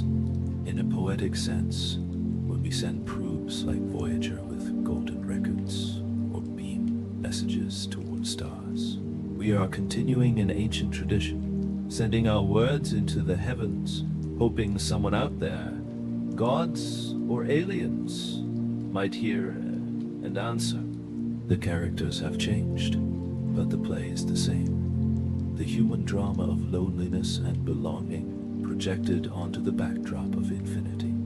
The ancient sky beings were our first imagined answers to who else is out there, and in studying them, We see that extraterrestrial life was emotionally conceived by humanity long before we could rationally search for it. We have always been, in a way, speaking to the sky. Sometimes, a strange light in the sky is just that, a strange light with a perfectly ordinary explanation once all facts are in. As we have explored, many UFO sightings throughout history and into modern times turn out not to be visitors from afar, but misidentified natural or human-made phenomena. The universe offers plenty of optical tricks and spectacular events without needing to invoke aliens. By understanding these, we appreciate how awe-inspiring our planet and sky already are, and we cultivate a healthy skepticism that sharpens our search for truly unexplained anomalies. One of the brightest UFOs anyone can see is actually a near neighbor, the planet Venus. Venus is Earth's twin in size, but shrouded in reflective clouds, making it the third brightest object in our sky after the sun and moon. When it's visible, shortly after sunset or before sunrise, many people who aren't familiar with it mistake Venus for something uncanny. It can appear as a steady, brilliant light hovering low, sometimes seeming to follow you as you drive, an optical illusion from its constant position relative to you. Police and military logs are full of cases where initial UFO reports boiled down to it was Venus. As one list put it bluntly, the planet Venus often gets mistaken for a UFO. Even astronomers joke that Venus is the ultimate repeat offender in UFO misidentifications. Other celestial imposters include stars, especially bright ones like Sirius or Arcturus, which when low on the horizon can twinkle in vivid colors, giving the impression of flashing lights on an object. And meteor. A meteor fireball streaking through the atmosphere can be stunning. A silent, swift green or orange flame traversing the sky, perhaps fragmenting into pieces before fizzling. To an unprepared witness, it can indeed look like a craft maneuvering or exploding. In fact, on any given night, dozens of tiny meteors shoot by overhead. Larger fireballs are rarer but not unheard of. In 2013, a meteor famously exploded over Chelyabinsk, Russia, with the force of a nuclear bomb. Thanks to dashcams, we have dramatic videos of a blinding streak and a delayed sonic boom shattering windows. Initially, a few locals thought a plane had blown up or something not natural had occurred, until scientists quickly identified it as a meteor. Long before that, in 1967, residents of the U.S. Midwest saw a brilliant fireball train that fragmented. Calls poured in about airplane crashes or flaming debris. It turned out to be the re-entry of a spent Soviet spacecraft. Space debris re-entries can also produce bizarre sights, sometimes a slow-moving cluster of lights that drift across the sky in formation. Pieces of a satellite breaking up, leading witnesses to think of a formation of UFOs. Once, a cluster of bright orbs seen over the western U.S. was identified as the remains of a Russian rocket stage re-entering. Each piece, a glowing ball. Quietly beautiful, but easily misread phenomenon is ball lightning. Rare and elusive, ball lightning is basically a glowing, self-contained sphere of electricity that sometimes occurs during thunderstorms. Descriptions include orbs the size of a grapefruit floating through the air, sometimes entering homes or planes, sizzling or pop, and then vanishing. It's easy to see how before science, people might call that a spirit. In modern times, a glowing orb that moves independently evokes the image of a probe or UFO drone. Ball lightning is still not fully understood, but it's a natural phenomenon likely involving plasma and electromagnetic fields. It remains a candidate explanation for some orb UFO reports, especially those seen during stormy weather. Our own atmosphere can play tricks too. Lenticular clouds are a prime example of nature mimicking a saucer. These lens-shaped clouds often form over mountain peaks, or due to air layers at certain altitudes. They can be eerily smooth, elliptical, or circular, sometimes stacked like a pile of pancakes, looking for all the world like flying discs parked in the sky. Many classic UFO photos from the mid-20th century that show a disk in daylight were later realized to be likely lenticular clouds that the photographer or the viewer misinterpreted.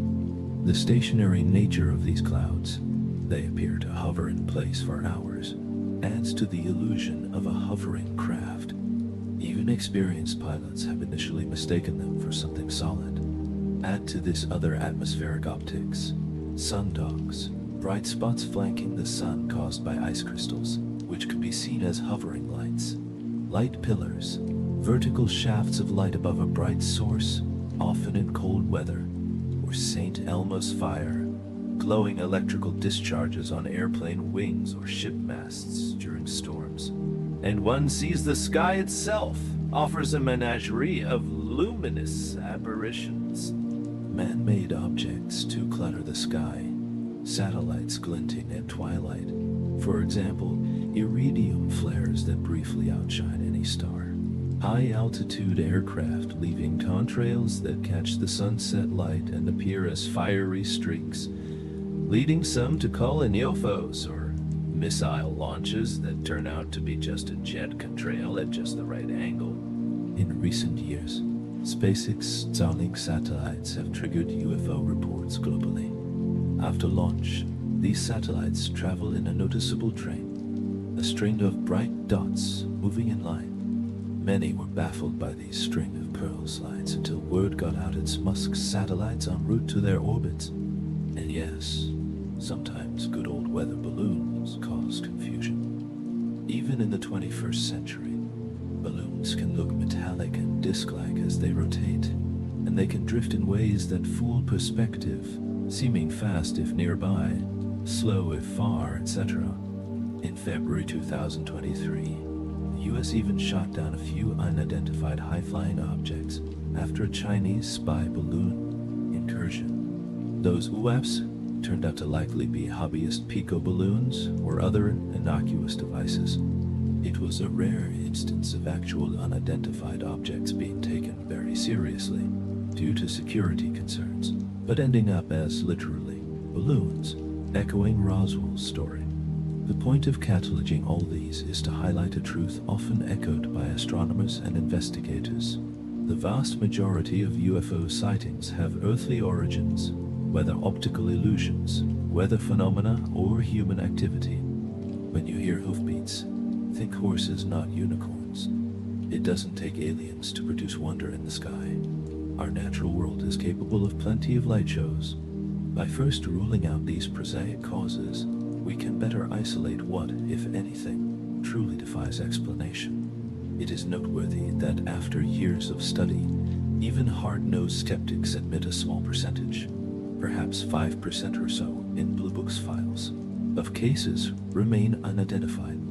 But unidentified doesn't equal alien. It just means not enough information. Often, the data is scant. A single eyewitness, a blurry photo with no reference points. With more data, likely those two would slot into known categories. It's akin to finding a footprint in the mud and not knowing what animal made it. The cautious approach is not to cry Bigfoot, but to collect more prints or sightings to see if it matches a bear or human or something known. Interestingly, every time a new technology is introduced, a wave of UFO-like sightings tend to occur around it until people get used to it. In the late 1800s, there were mystery airship sightings across the US, coinciding with the advent of dirigibles and aviation. People saw strange airships with lights at night, likely early Zeppelins or misidentified stars, but spun into stories of inventors or Martians joyride. In the late 20th and early 21st century, we had flurries of black triangle UFO reports reports that often coincided with the testing and deployment of stealth aircraft, like the triangular B-2 Spirit stealth bomber. Now, in the 2020s, one wonders if the proliferation of drones, some quite large and quiet, may underlie some new UAP reports. For example, in Colorado in 2019, there were numerous reports of fleets of silent drones with lights at night, creating a mini UFO panic. And while an official explanation was never confirmed, many suspect they were private or government drones conducting surveys or exercises. All of this doesn't rob the sky of its magic. If anything, knowing what things are can enhance our appreciation. When you realize that point of light isn't an alien mothership but Jupiter shining, you might feel a different kind of awe. That's another world with moons and possibly an ocean under the ice of Europa. Or knowing a shooting star is a tiny cosmic dust grain burning up can make one marvel that we're colliding with particles that have roamed interplanetary space for the purposes of finding extraterrestrial life. Recognizing the ordinary is crucial so that if the extraordinary ever appears, we'll notice it. By understanding and even celebrating the natural phenomena often mistaken for aliens, we clear the canvas of noise. Then, should a genuine signal or sighting occur that defies these explanations, it will stand out in sharp relief. The sky is full of wonders, and while so far none have proven to be alien crafts, each misidentified UFO that turns into a known phenomenon is a learning opportunity and a reminder that reality itself is full of marvels. As a famous astronomer and debunker once said, "I don't need flying saucers, the sky is awesome enough without them." Quiet twinkling star on a crisp night has its own message. We are part of a beautiful, knowable universe, and perhaps someday amid those known lights, we'll catch a truly unknown one that doesn't fit, and that will be the day myth and fact meet. In the grand theater of human imagination, aliens have played nearly every role. Monsters, saviors, villains, teachers, gods, mirrors of ourselves. Over the past century, as science fiction blossomed, so too did our collective image of extraterrestrial life evolve. Each era's hopes and fears, its scientific breakthroughs and cultural conflicts have been projected onto the idea of the alien. In exploring how aliens have been depicted in modern media and popular culture, we are essentially charting a history of our own changing worldview. The aliens might be fictional, but the emotions and concepts they embody are very much human reality. Take a trip back to the late 19th century. In 1898, H.G. Wells publishes The War of the Worlds, depicting Martians invading Earth, towering tripod machines laying waste to Victorian England. Wells' Martians are advanced, but cold and ruthless, eventually succumbing not to human weaponry, but to humble bacteria. This was one of the earliest popular alien invasion tales, and it reflected the era's anxieties about imperialism and the potential frailty of even the mighty British Empire when faced with a superior force. It's often noted that Wells, Britain, inverted the colonial scenario. European powers invading natives, by making the British the natives overrun by invaders from Mars. The story spoke to unease about technological war. Martians wielded heat rays and chemical weapons, foreshadowing weapon horrors and social Darwinism. When Orson Welles famously adapted it into a 1938 radio drama set in New Jersey, some listeners tuned in late and panicked, thinking real aliens were attacking, a testament to how plausible invasion might have felt on the brink of W2 City, or at least how deep the story struck. By the mid-20th century, especially the 1950s during the Cold War, alien invasion movies became an entire genre, but often with clear subtexts. Films like The Day the Earth Stood Still, 1951, offered a peaceful alien, Klaatu, coming to warn humanity about its violent ways, a response to nuclear fears, essentially casting aliens as moral referees who might destroy us for our own good if we can't learn peace. Other films like Invasion of the Body Snatchers, 1956, portrayed aliens subtly taking over human bodies, mirroring fears of communist infiltration or loss of individuality in conformist society. UFOs in films were often flying saucers piloted by bug-eyed little green men, intent on conquest or abduction, a direct manifestation of Cold War-era paranoia. Even as UFO sightings were rising in the real world, Hollywood fed, and was fed by the frenzy.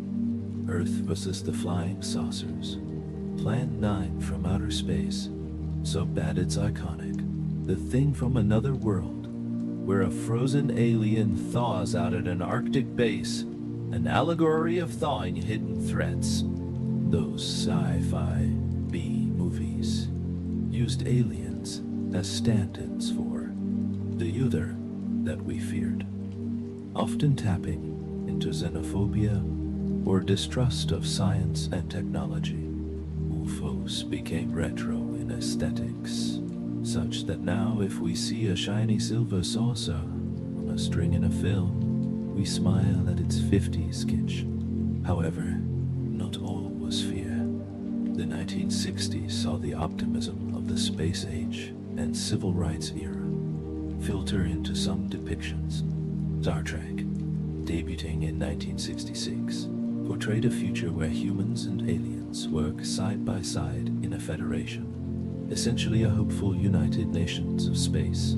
Spock, half human, half Vulcan, and others depicted aliens not as monsters but as colleagues or even friends who, despite differences in appearance and culture, could share values of logic, peace, or curiosity. This was a radical shift from the kill or be killed narratives earlier.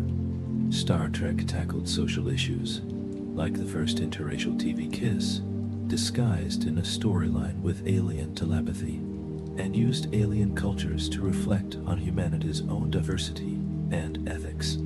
Around the same time, 2001, A Space Odyssey, 1968, gave a more abstract view.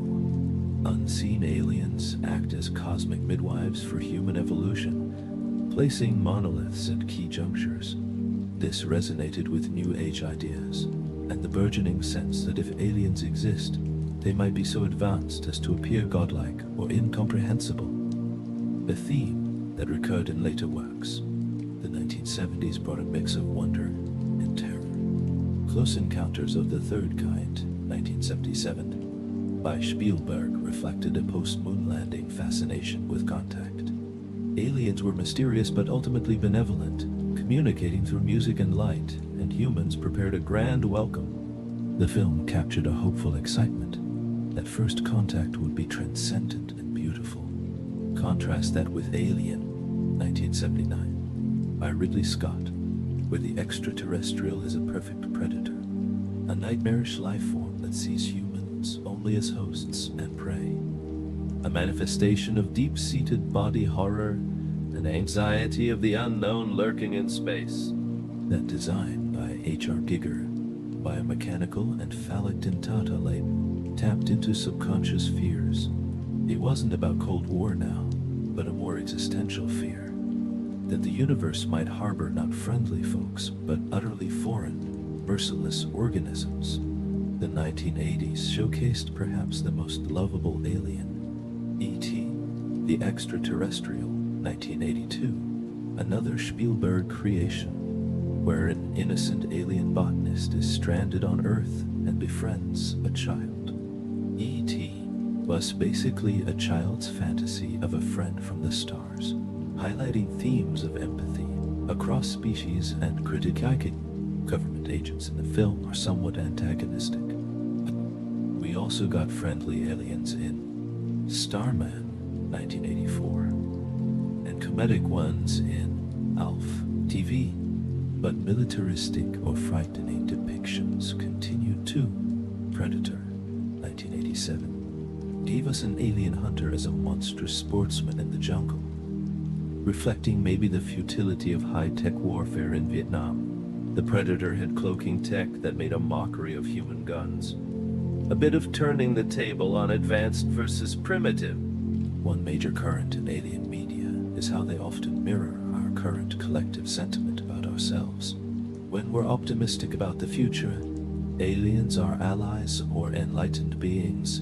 Think Contact, 1997, based on Carl Sagan's novel, where aliens send instructions to build a machine and meet with humanity in a sort of interstellar on a clear nod to hope in communication and unity across continents. When we're pessimistic or fearful, aliens are invading or corrupting us from within or seeing us as irrelevant. For instance, Independence Day, 1996, revived the full-scale invasion motif, but framed it as a rallying point for global unity. It came in the post-Cold War 90s when a new big threat was imagined to unite former adversaries. In the movie, Americans and Russians and everyone joined to fight the aliens. Meanwhile, the X-Files series, 1993 to 22, captured 90s conspiracy culture. Aliens were part of a huge government cover-up with abductions and secret pacts. This reflected growing mistrust in institutions and the sense that someone must be hiding the truth, a theme that has only gained traction into the 21st century with real government leaks and conspiracies. The image of aliens in pop culture also shapes public expectations of what actual extraterrestrials might look or act like. The archetype of the Greys, short, gray skin, big head and eyes, spindly body, became fixed through a loop of fiction and supposed eyewitness accounts. From the 1980s onward, many claiming abductions describe Greys, which matched depictions in things like Close Encounters, or earlier in an influential 1965 TV depiction of the Betty and Barney Hill abduction story. Now, if someone reports an encounter, they often default to describing a Grey by cultural osmosis, consciously or not. It's notable that in fiction, Greys usually are either benign, curious observers, like in Close Encounters or various sci-fi dramas, or cold experimenters, like in the X-Files or horror movies. Rarely do they speak. They are archetypes of intellect without emotion, perhaps how we imagine an advanced but unempathetic race. On the flip side, some works anthropomorphize aliens to explore social issues. District 9, 2009, depicted insectoid aliens stranded in South Africa and forced into slums, a direct allegory for apartheid and refugee crises. By making aliens the oppressed minority, the film held up a mirror to our prejudice. Similarly, Arrival, 2016, portrayed communication with truly alien beings, heptapods, as a way to explore linguistics and determinism. It gave a hopeful view that understanding each other's language can literally change how we experience time and throughout. We see a pendulum. Sometimes aliens are them, the threatening other. Sometimes they are us, or better than us, aspirational figures. Sometimes they evoke our fear of invasion. Sometimes our fear of solitude. When NASA or scientists talk about microbial life on Mars or moons, that's the dry scientific alien. Not very represented in fiction because it doesn't drive drama much. Though the Andromeda strain was about a deadly microbe from space, it's in the intelligent aliens that our cultural psyche plays. It's also interesting to note how technology of the day influences portrayals. Early 20th century aliens arrived in Martian cylinders or flew simple saucers, reflecting the aircraft tech of that era. After rockets and landing pods were common, aliens in film came in giant motherships with hangars. See Close Encounters or Independence Day. In the digital age, movies toyed with aliens that are partly or entirely virtual or energy beings, like Star Trek's various energy creatures, or the Matrix sequels implying extraterrestrial origins to some programs. The idea of aliens evolved from physical invaders to sometimes subtle influences, in line with how threats in modern life became more abstract, e.g., internet viruses, etc. And of course, the pop culture feedback loop means that how aliens are shown in media affects what people claim to see or vice versa. After Close Encounters popularized the image of benign gray-like aliens and a massive light show of a ship, many reports of UFO encounters took on similar details. The movie Signs, 2002, had frightening camouflaged aliens on a farm, and one can find YouTubers later swearing they caught a similar alien on camera, perhaps inspired by that imagery.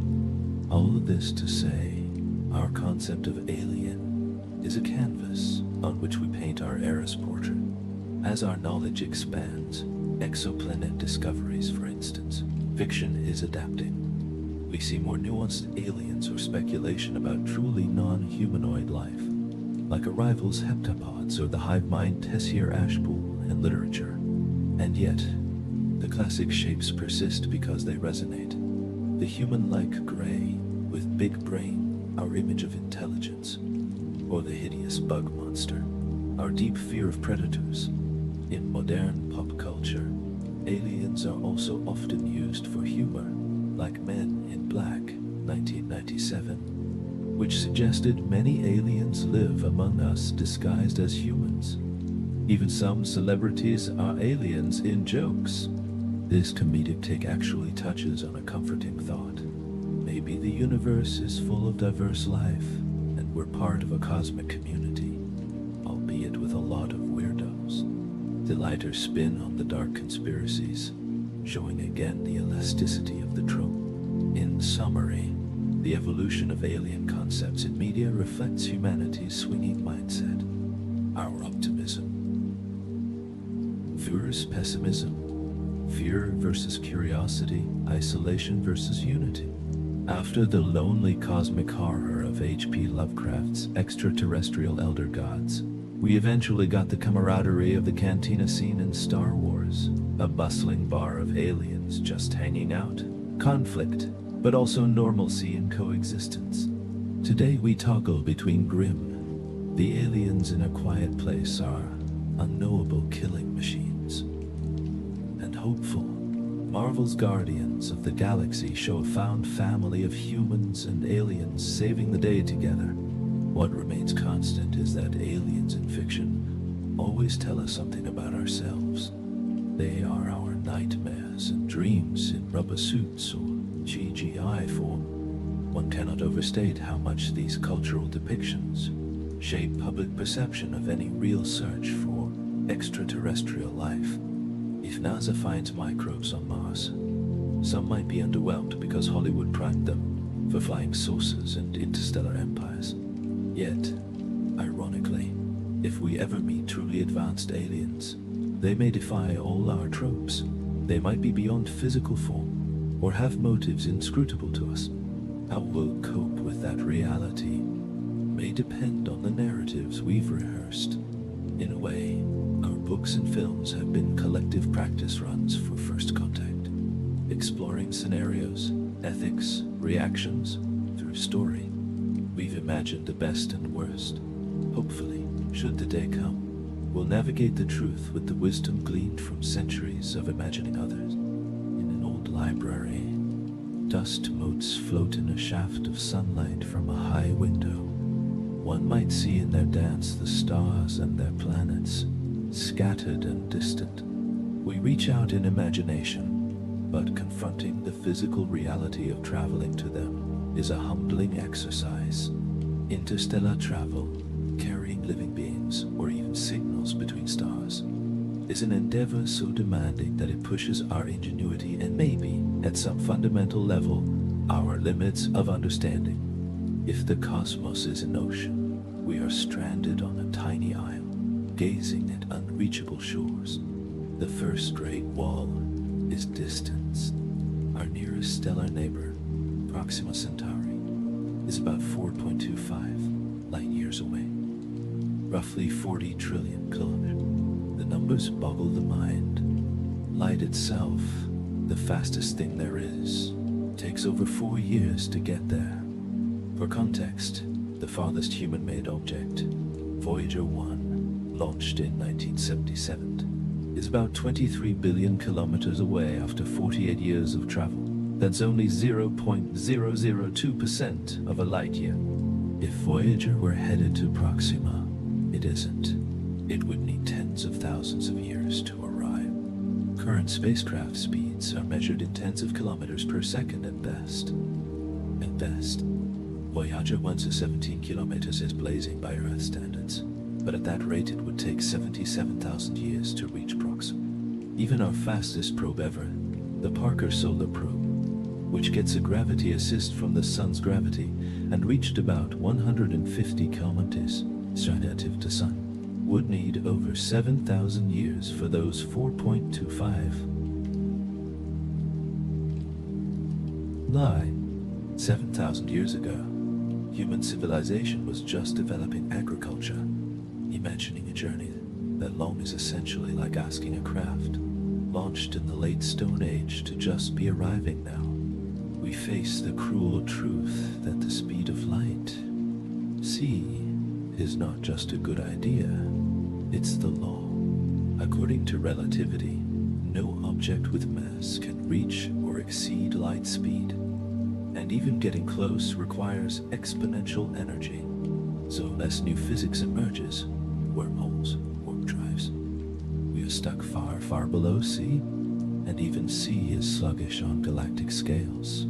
A beam of light to the other side of the Milky Way takes 100,000 years.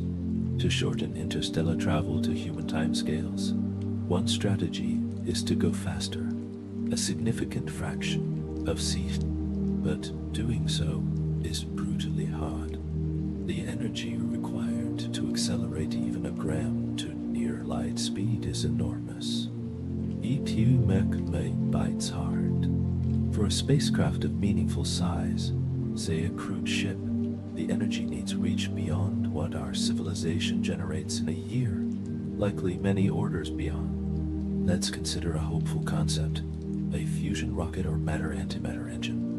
In theory, these could have exhaust velocities far higher than chemical rockets, which are pitiful, E4.5 kilometers exhaust. Antimatter annihilation releases energy at 100% mass-to-energy efficiency. If you had enough antimatter, you could impart extraordinary speed. However, producing antimatter itself consumes tremendous energy.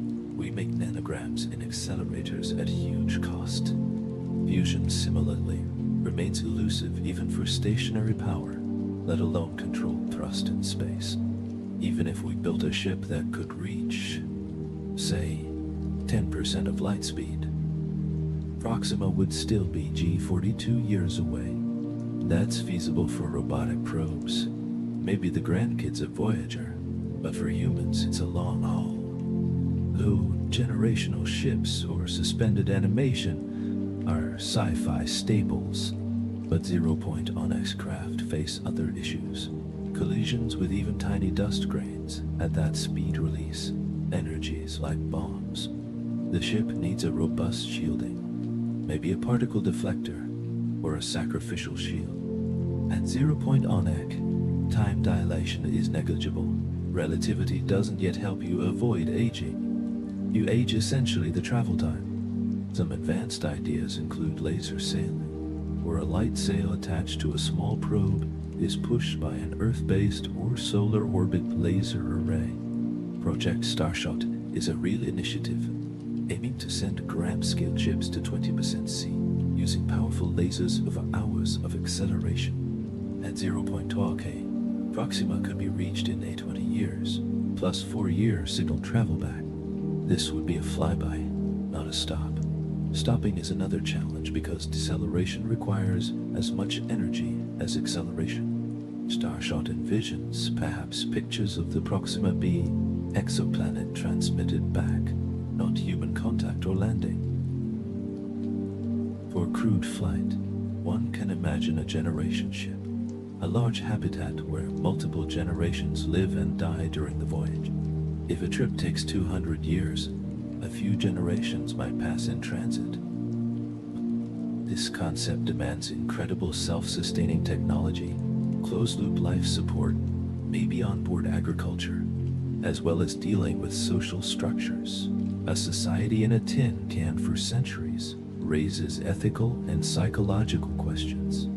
Another idea, cryonics, or suspended animation to sleep through it. This is still speculative. Current medical science can't freeze and revive a person intact, but maybe one day, or using some stasis field concept, that could ease the subjective travel. You sleep, you wake up at destination, but the physical travel still took decades or centuries where your equipment had to keep running flawlessly. One more route is the beloved hypothetical of sci-fi. Warp drives or wormholes. A warp drive, as in Alcubierre's concept, uses exotic matter to contract space ahead and expand behind, effectively moving space itself. Since relativity forbids travel through space, AC, but doesn't strictly forbid manipulating space-time, Alcubierre's metric found a solution theoretically, but it required negative energy densities not known to exist naturally, Casimir effect aside, and amounts of exotic matter akin to mass energy of entire planets. Recent tweaks have lowered the energy needs on paper, but it's still far beyond plausible engineering. Wormholes, shortcuts through space-time, are another general relativity solution that require either existing Einstein-Rosen bridges, which, if exist naturally, might connect black hole throats, but probably violently unstable for transit, or the creation of traversable wormholes stabilized by exotic matter. Both warp and wormholes are deeply speculative, flirting on the edge of known physics, and perhaps unreachable if quantum effects or other unknown constraints intervene. As it stands now, we see no evidence nature provides easy wormholes linking stars. If advanced aliens had them, one might think we'd see peculiar cosmic phenomena, or an alien presence here already. Maybe not. It's unknown. So practically with known physics, no warp, no wormhole, just rocket and patience. That confines us to our solar system for the foreseeable future. Perhaps AI probes can go further. They don't mind millennia voyages. Indeed, launching self-replicating probes that go slow and spread gradually is a theoretical way to colonize galaxy over millions of years, leading back to Fermi paradox musings. If others did that, that'd be here by now. There are also human constraints. Cosmic radiation beyond Earth's magnetic shield and outside our heliosphere is intense. A 50-year voyage exposes crew to potentially lethal doses, unless heavily shielded, which adds mass, which needs more fuel. A vicious cycle, microgravity, or low-gravity weakening bone and muscle, unless we simulate gravity by rotation. Psychological isolation after the Earthrise. Photo from the moon. Many astronauts got perspective seeing Earth small. Imagine seeing the sun become just another star after a few light years. How would one cope with such isolation? The crew would need extreme resilience, or perhaps a cultural shift where their entire notion of home is the ship. Energy is another killer constraint. To accelerate a starship of, say, 100 tons to 0 point on SE and decelerate it at arrival requires on the order of 10 joules, rough ballpark. That's comparable to the total world energy consumption for many years for one ship. Fusion could supply more energy density than chemical fuel, but harnessing and containing it is huge. Matter-antimatter gets you highest energy per mass, but producing that antimatter might wipe out any net gain, since we currently use more energy to make it than we get back by annihilation. Carl Sagan once noted that interstellar travel may require an entity to expend resources comparable to an entire planet's output for a long time. Civilization might need to be Type 2 on Kardashev's scale, able to harness full energy of a star to regularly send crewed ships across light years. That's far beyond us. Building a Dyson swarm to get star energy, etc. Maybe in a distant future. It's sobering. The stars are very far. Physics is very strict. This might be one reason we haven't encountered aliens. Maybe everyone finds it impractical to wander between stars physically, leading to concepts of virtual communication or extremely slow exploration. If that's so, either advanced beings stick to sending information, radio, laser, or maybe they transcend matter, upload consciousness and beam it, or something currently mystical to us. On the more philosophical end, time is a constraint too. Even at 0 on XE, a round trip to a nearby star and back is decades. Political and social conditions on Earth might change by your return. You might have no home to return to in the same sense. It becomes an endeavor more like those of early Polynesian seafarers. When they left, they often didn't expect to come back. They went to find a new home, or die trying. Interstellar voyagers likely would have a similar one-way colonization mindset, or be prepared to live out their life on the ship or new world. We do have one loophole courtesy of relativity's time dilation. If you manage, say, 99.9% C, a journey that appears 50 years to Earth observers might feel only 2 years to you. That's neat. You could essentially jump into the future of Earth by doing a high-speed loop, but reaching 0.999 say is even more energy insane. And at that speed, even cosmic microwave background hitting you blue shifts to deadly gamma rays. But interestingly, if an alien could accelerate to near light and decelerate comfortably, they could travel 1,000th of light years within their subjective lifetime, though ons pass outside. It's sort of cheating distance by brute forcing speed. However, we recall Fermi's paradox again. If anyone had that tech and desire, they could spread all around in what to them might be maybe centuries, but to us, billions of years. Given galaxy's age, someone could have done it. The absence hints that either no one is doing that, or ultra-relativistic travel has unknown obstacles, maybe light-speed cosmic ray death, or just no motivation among advanced civilizations to colonize physically. Perhaps the future of interstellar exploration will not be human bodies at all, but AI, or robotic emissary. They can endure thousands of years, hibernate, self-repair. They don't need return trips or life support. A network of such probes could slowly seed knowledge or monitors across space. That scenario was imagined by John von Neumann. Self-replicating machines fanning out. Again, none observed, unless UFOs are that, which mainstream science doesn't endorse as evidence right now. So, standing in our proverbial train station at dusk, humanity waiting for a cosmic train, we must confront that maybe the trains don't run often at all. Our solace might be that while our bodies struggle with cosmic distance, our minds and hearts roam far with relative ease. We send our radio waves at light speed. That is our voice traversing space, albeit faintly. We can exchange information fast. If someone on Proxima sends a message now, we get it in 4 years, which in cosmic terms is blink. Perhaps contact might occur via communication, not visitation, bridging minds but not flesh, that circumvent the need to all atoms, focusing on bits. In a reflective sense, the very limits of interstellar travel teach us humility and perhaps some profound.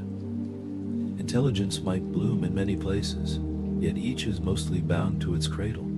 If the universe teems with life, maybe the rarity of actual travel means each civilization mostly gazes out, like lights on distant hills at night, aware of each other by glow, but never meeting physically. It's a somber thought, a kind of cosmic loneliness that even the existence of others doesn't easily cure due to separation. We hope that's not the final story, that maybe one day physics will open a door we don't yet see. As we contemplate that, we recall again Arthur C. Clarke's quote, "Two possibilities exist. Either we are alone or we are not. Both are equally terrifying." 19. The first possibility carries the terror of solitude in a vast dark. The second, the terror of potential powerful others and our relative insignificance or vulnerability. The constraints of travel accentuate both. If alone, we can't escape this small world easily. We better preserve it, if not alone. The distances might keep us from ever knowing our neighbors directly, like souls forever apart. Yet, there's also a quiet comfort in those limits. It prevents easy predation across stars. It means if we cherish our world, it can be our safe haven, regardless of what's out there. One day, far in the future, with engineering marvels or new physics, perhaps a generation of humans will stand on an alien shore under a different sun. They will be the stuff of our present dreams, made real. Until then, we live with the poignant mix of striving and boundary. The stars call to us, but the journey is long and silent. We respond with patient determination, sending proxies, inching speed upward year by year, solving one technical challenge after another. In doing so, we often find the journey teaches us more about ourselves than the destination would. Maybe interstellar travel is like a cosmic mirror. In attempting it, we transform ourselves, and that might be its own reward if the stars remain out of reach. We end our journey in a gentle dusk of contemplation. The sky above is deep indigo, with the stars peeking out like distant lanterns. In the quiet, questions shimmer. What does it mean if we find we are truly alone? What if life is abundant, but forever distant? Or if we are one of many voices in a galactic chorus we have yet to hear? As we have wandered through science and history, myth and imagination, we circle back to the human heart and mind, our consciousness, that mysterious spark, and how it confronts the vast unknown. Consciousness, our awareness and self-awareness, is often said to be the most complex phenomenon we know, arising from a network of neurons, yet transcending mere computation, at least subjectively. We stand here as conscious beings trying to fathom a possibly inanimate, or at least not self-aware cosmos. Some, like physicist Freeman Dyson, mused that the universe might have known we were coming, in the sense that the laws permit consciousness to arise. Others, like biologist Jacques Monod, felt we are products of chance and necessity, an accident in an indifferent universe. Our search for company among the stars is partly a search for meaning. Yet, as if confirming other minds out there would tell us we are part of a larger story, not an isolated fluke. When we talk of probability in life's emergence, we confront the fact that we have a sample size of one, life on Earth. Some scientists lean on the Copernican principle. We are not special. To assume life likely occurs given Earth-like conditions elsewhere. Perhaps microbes are common, but intelligent life might be a different matter.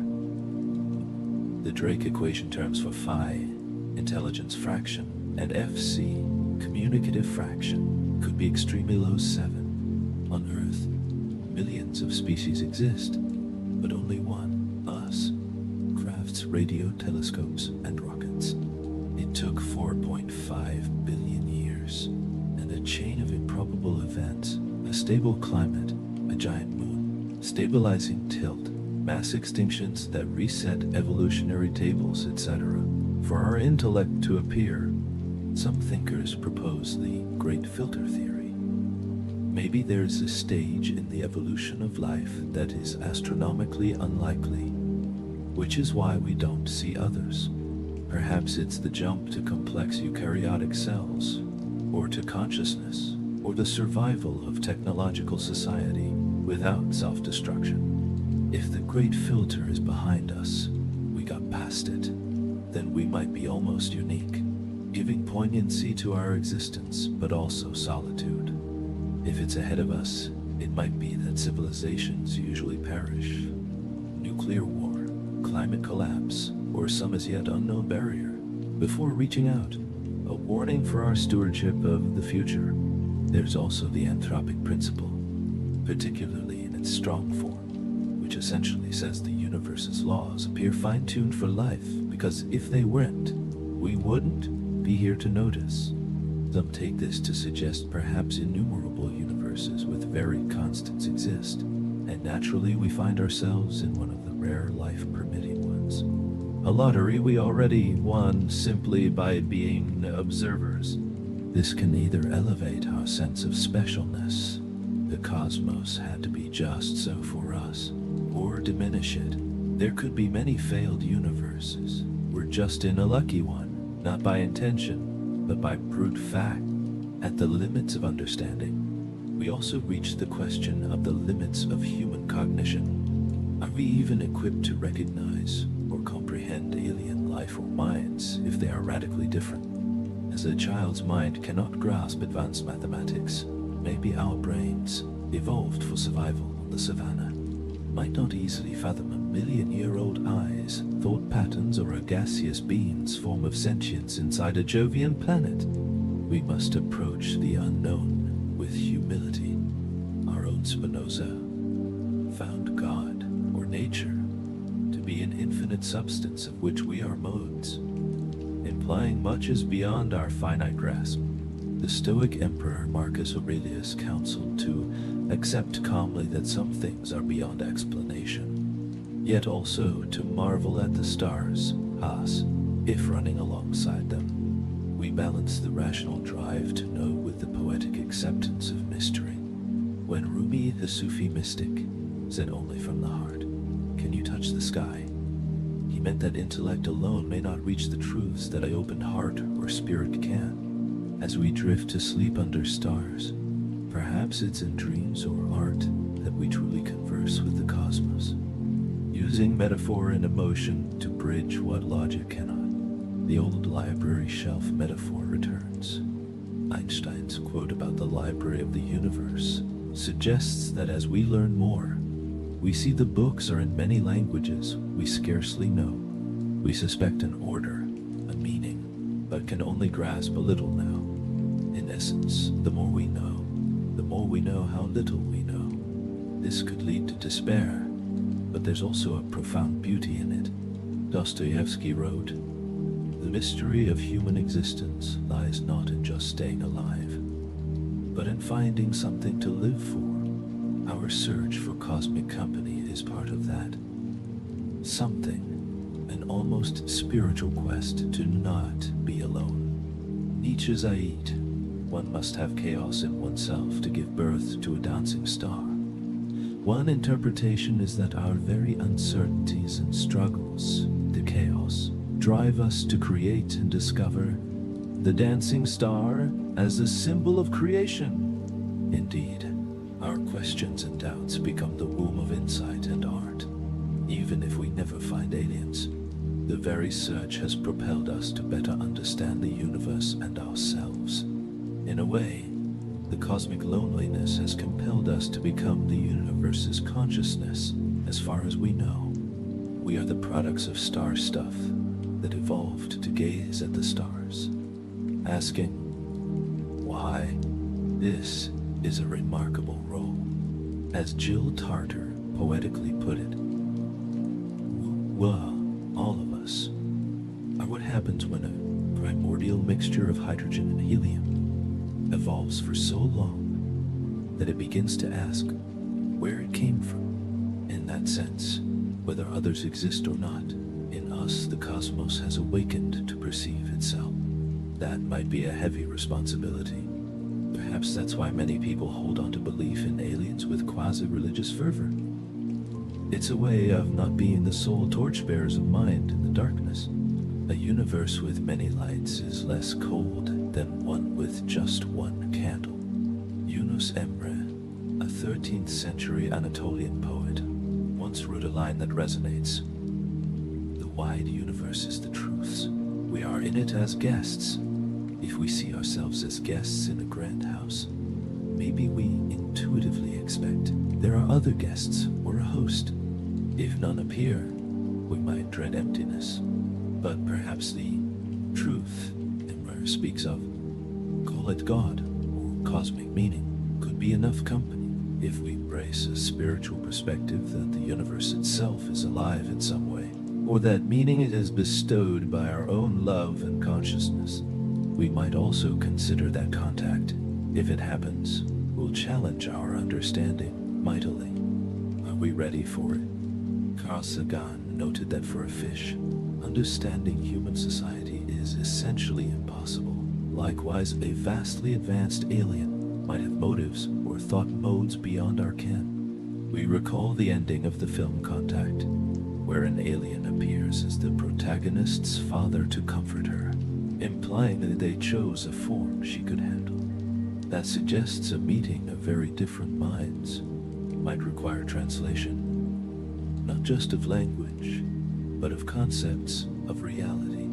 The limits of our knowing might be stretched gently or violently by such an encounter. Until that day, we have something precious, each other. In cosmic terms, all humans are extremely close kin. Often the search for aliens makes us reflect on how we should treat our fellow human beings. All slight variations of one genome on one pale blue dot. The late nights spent listening for AT also remind us to listen to ourselves, to the needs of our planet and species. The psychological and sociological aspects we explored show that longing for aliens sometimes fills a void of community or faith. Perhaps recognizing that can lead us to foster richer community here on Earth, so that if we do meet others, we can approach them united and secure in who we are. In these final reflections, as the metaphorical train we awaited, perhaps quietly, arrives not as a vehicle, but as understanding, we realize the journey was the point. We set out to find others and found ourselves.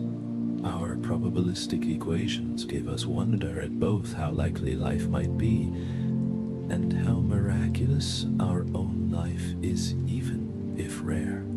Our Fermi paradox gave humility and prudence. Our extremophiles and exoplanets gave hope that nature is creative and prolific. Our UFO tangents taught skepticism and the importance of critical thinking, lest our desires cloud truth. Our stories and myths gave insight into the timeless soul of humanity that always yearns upward, and our science gave a path, however arduous, toward genuine discovery. At last, we sit by the proverbial cosmic shore, like Sagan's Sea of Space, where each star is a lighthouse beacon, far across the water. We might recall the Stoic idea that we are citizens of two realms, the city, Earth, and the cosmos. In our minds, we travel freely, touching the edges of the observable universe with thought. But in body, we must tend a small garden of home for a long time. Perhaps that is as it should be for now. Consciousness may be the universe's way of experiencing itself, and until we find others, we carry that sacred flame alone. Maybe one quiet night, centuries hence, a radio signal will flicker in from the dark. Not random static, but a patterned, purposeful song from another intelligence. Will we recognize it? Likely yes, for we've prepared by preserving every scrap of data. Remember how we insist on citing our sources diligently, as we did in this essay, preserving knowledge for posterity? When that day comes, we will know a profound joy and maybe fear, but at least an end to isolation. Until then, we treasure the mysterious order we suspect in the library of the universe, and keep reading every page we can. In closing, look up once more at the sky, as Marcus Aurelius advised. Watch the stars and see yourself running with them. We are made of their material. We operate by their laws, and our spirits run with them in aspiration. Whether or not we find siblings out there, this realization can fill one with a calm reverence. We are intimately connected to the cosmos that spawned us.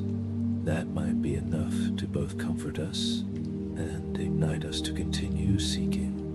And so, under a night dome sprinkled with lights, some perhaps the cradles of distant minds, we conclude our meditative journey. The station is quiet. Perhaps no train came in the way we expected. But listen closely. There is a faint music in the air, a mix of science and poetry, knowledge and wonder. That is the sound of us, humanity, awaiting patiently, but not idly.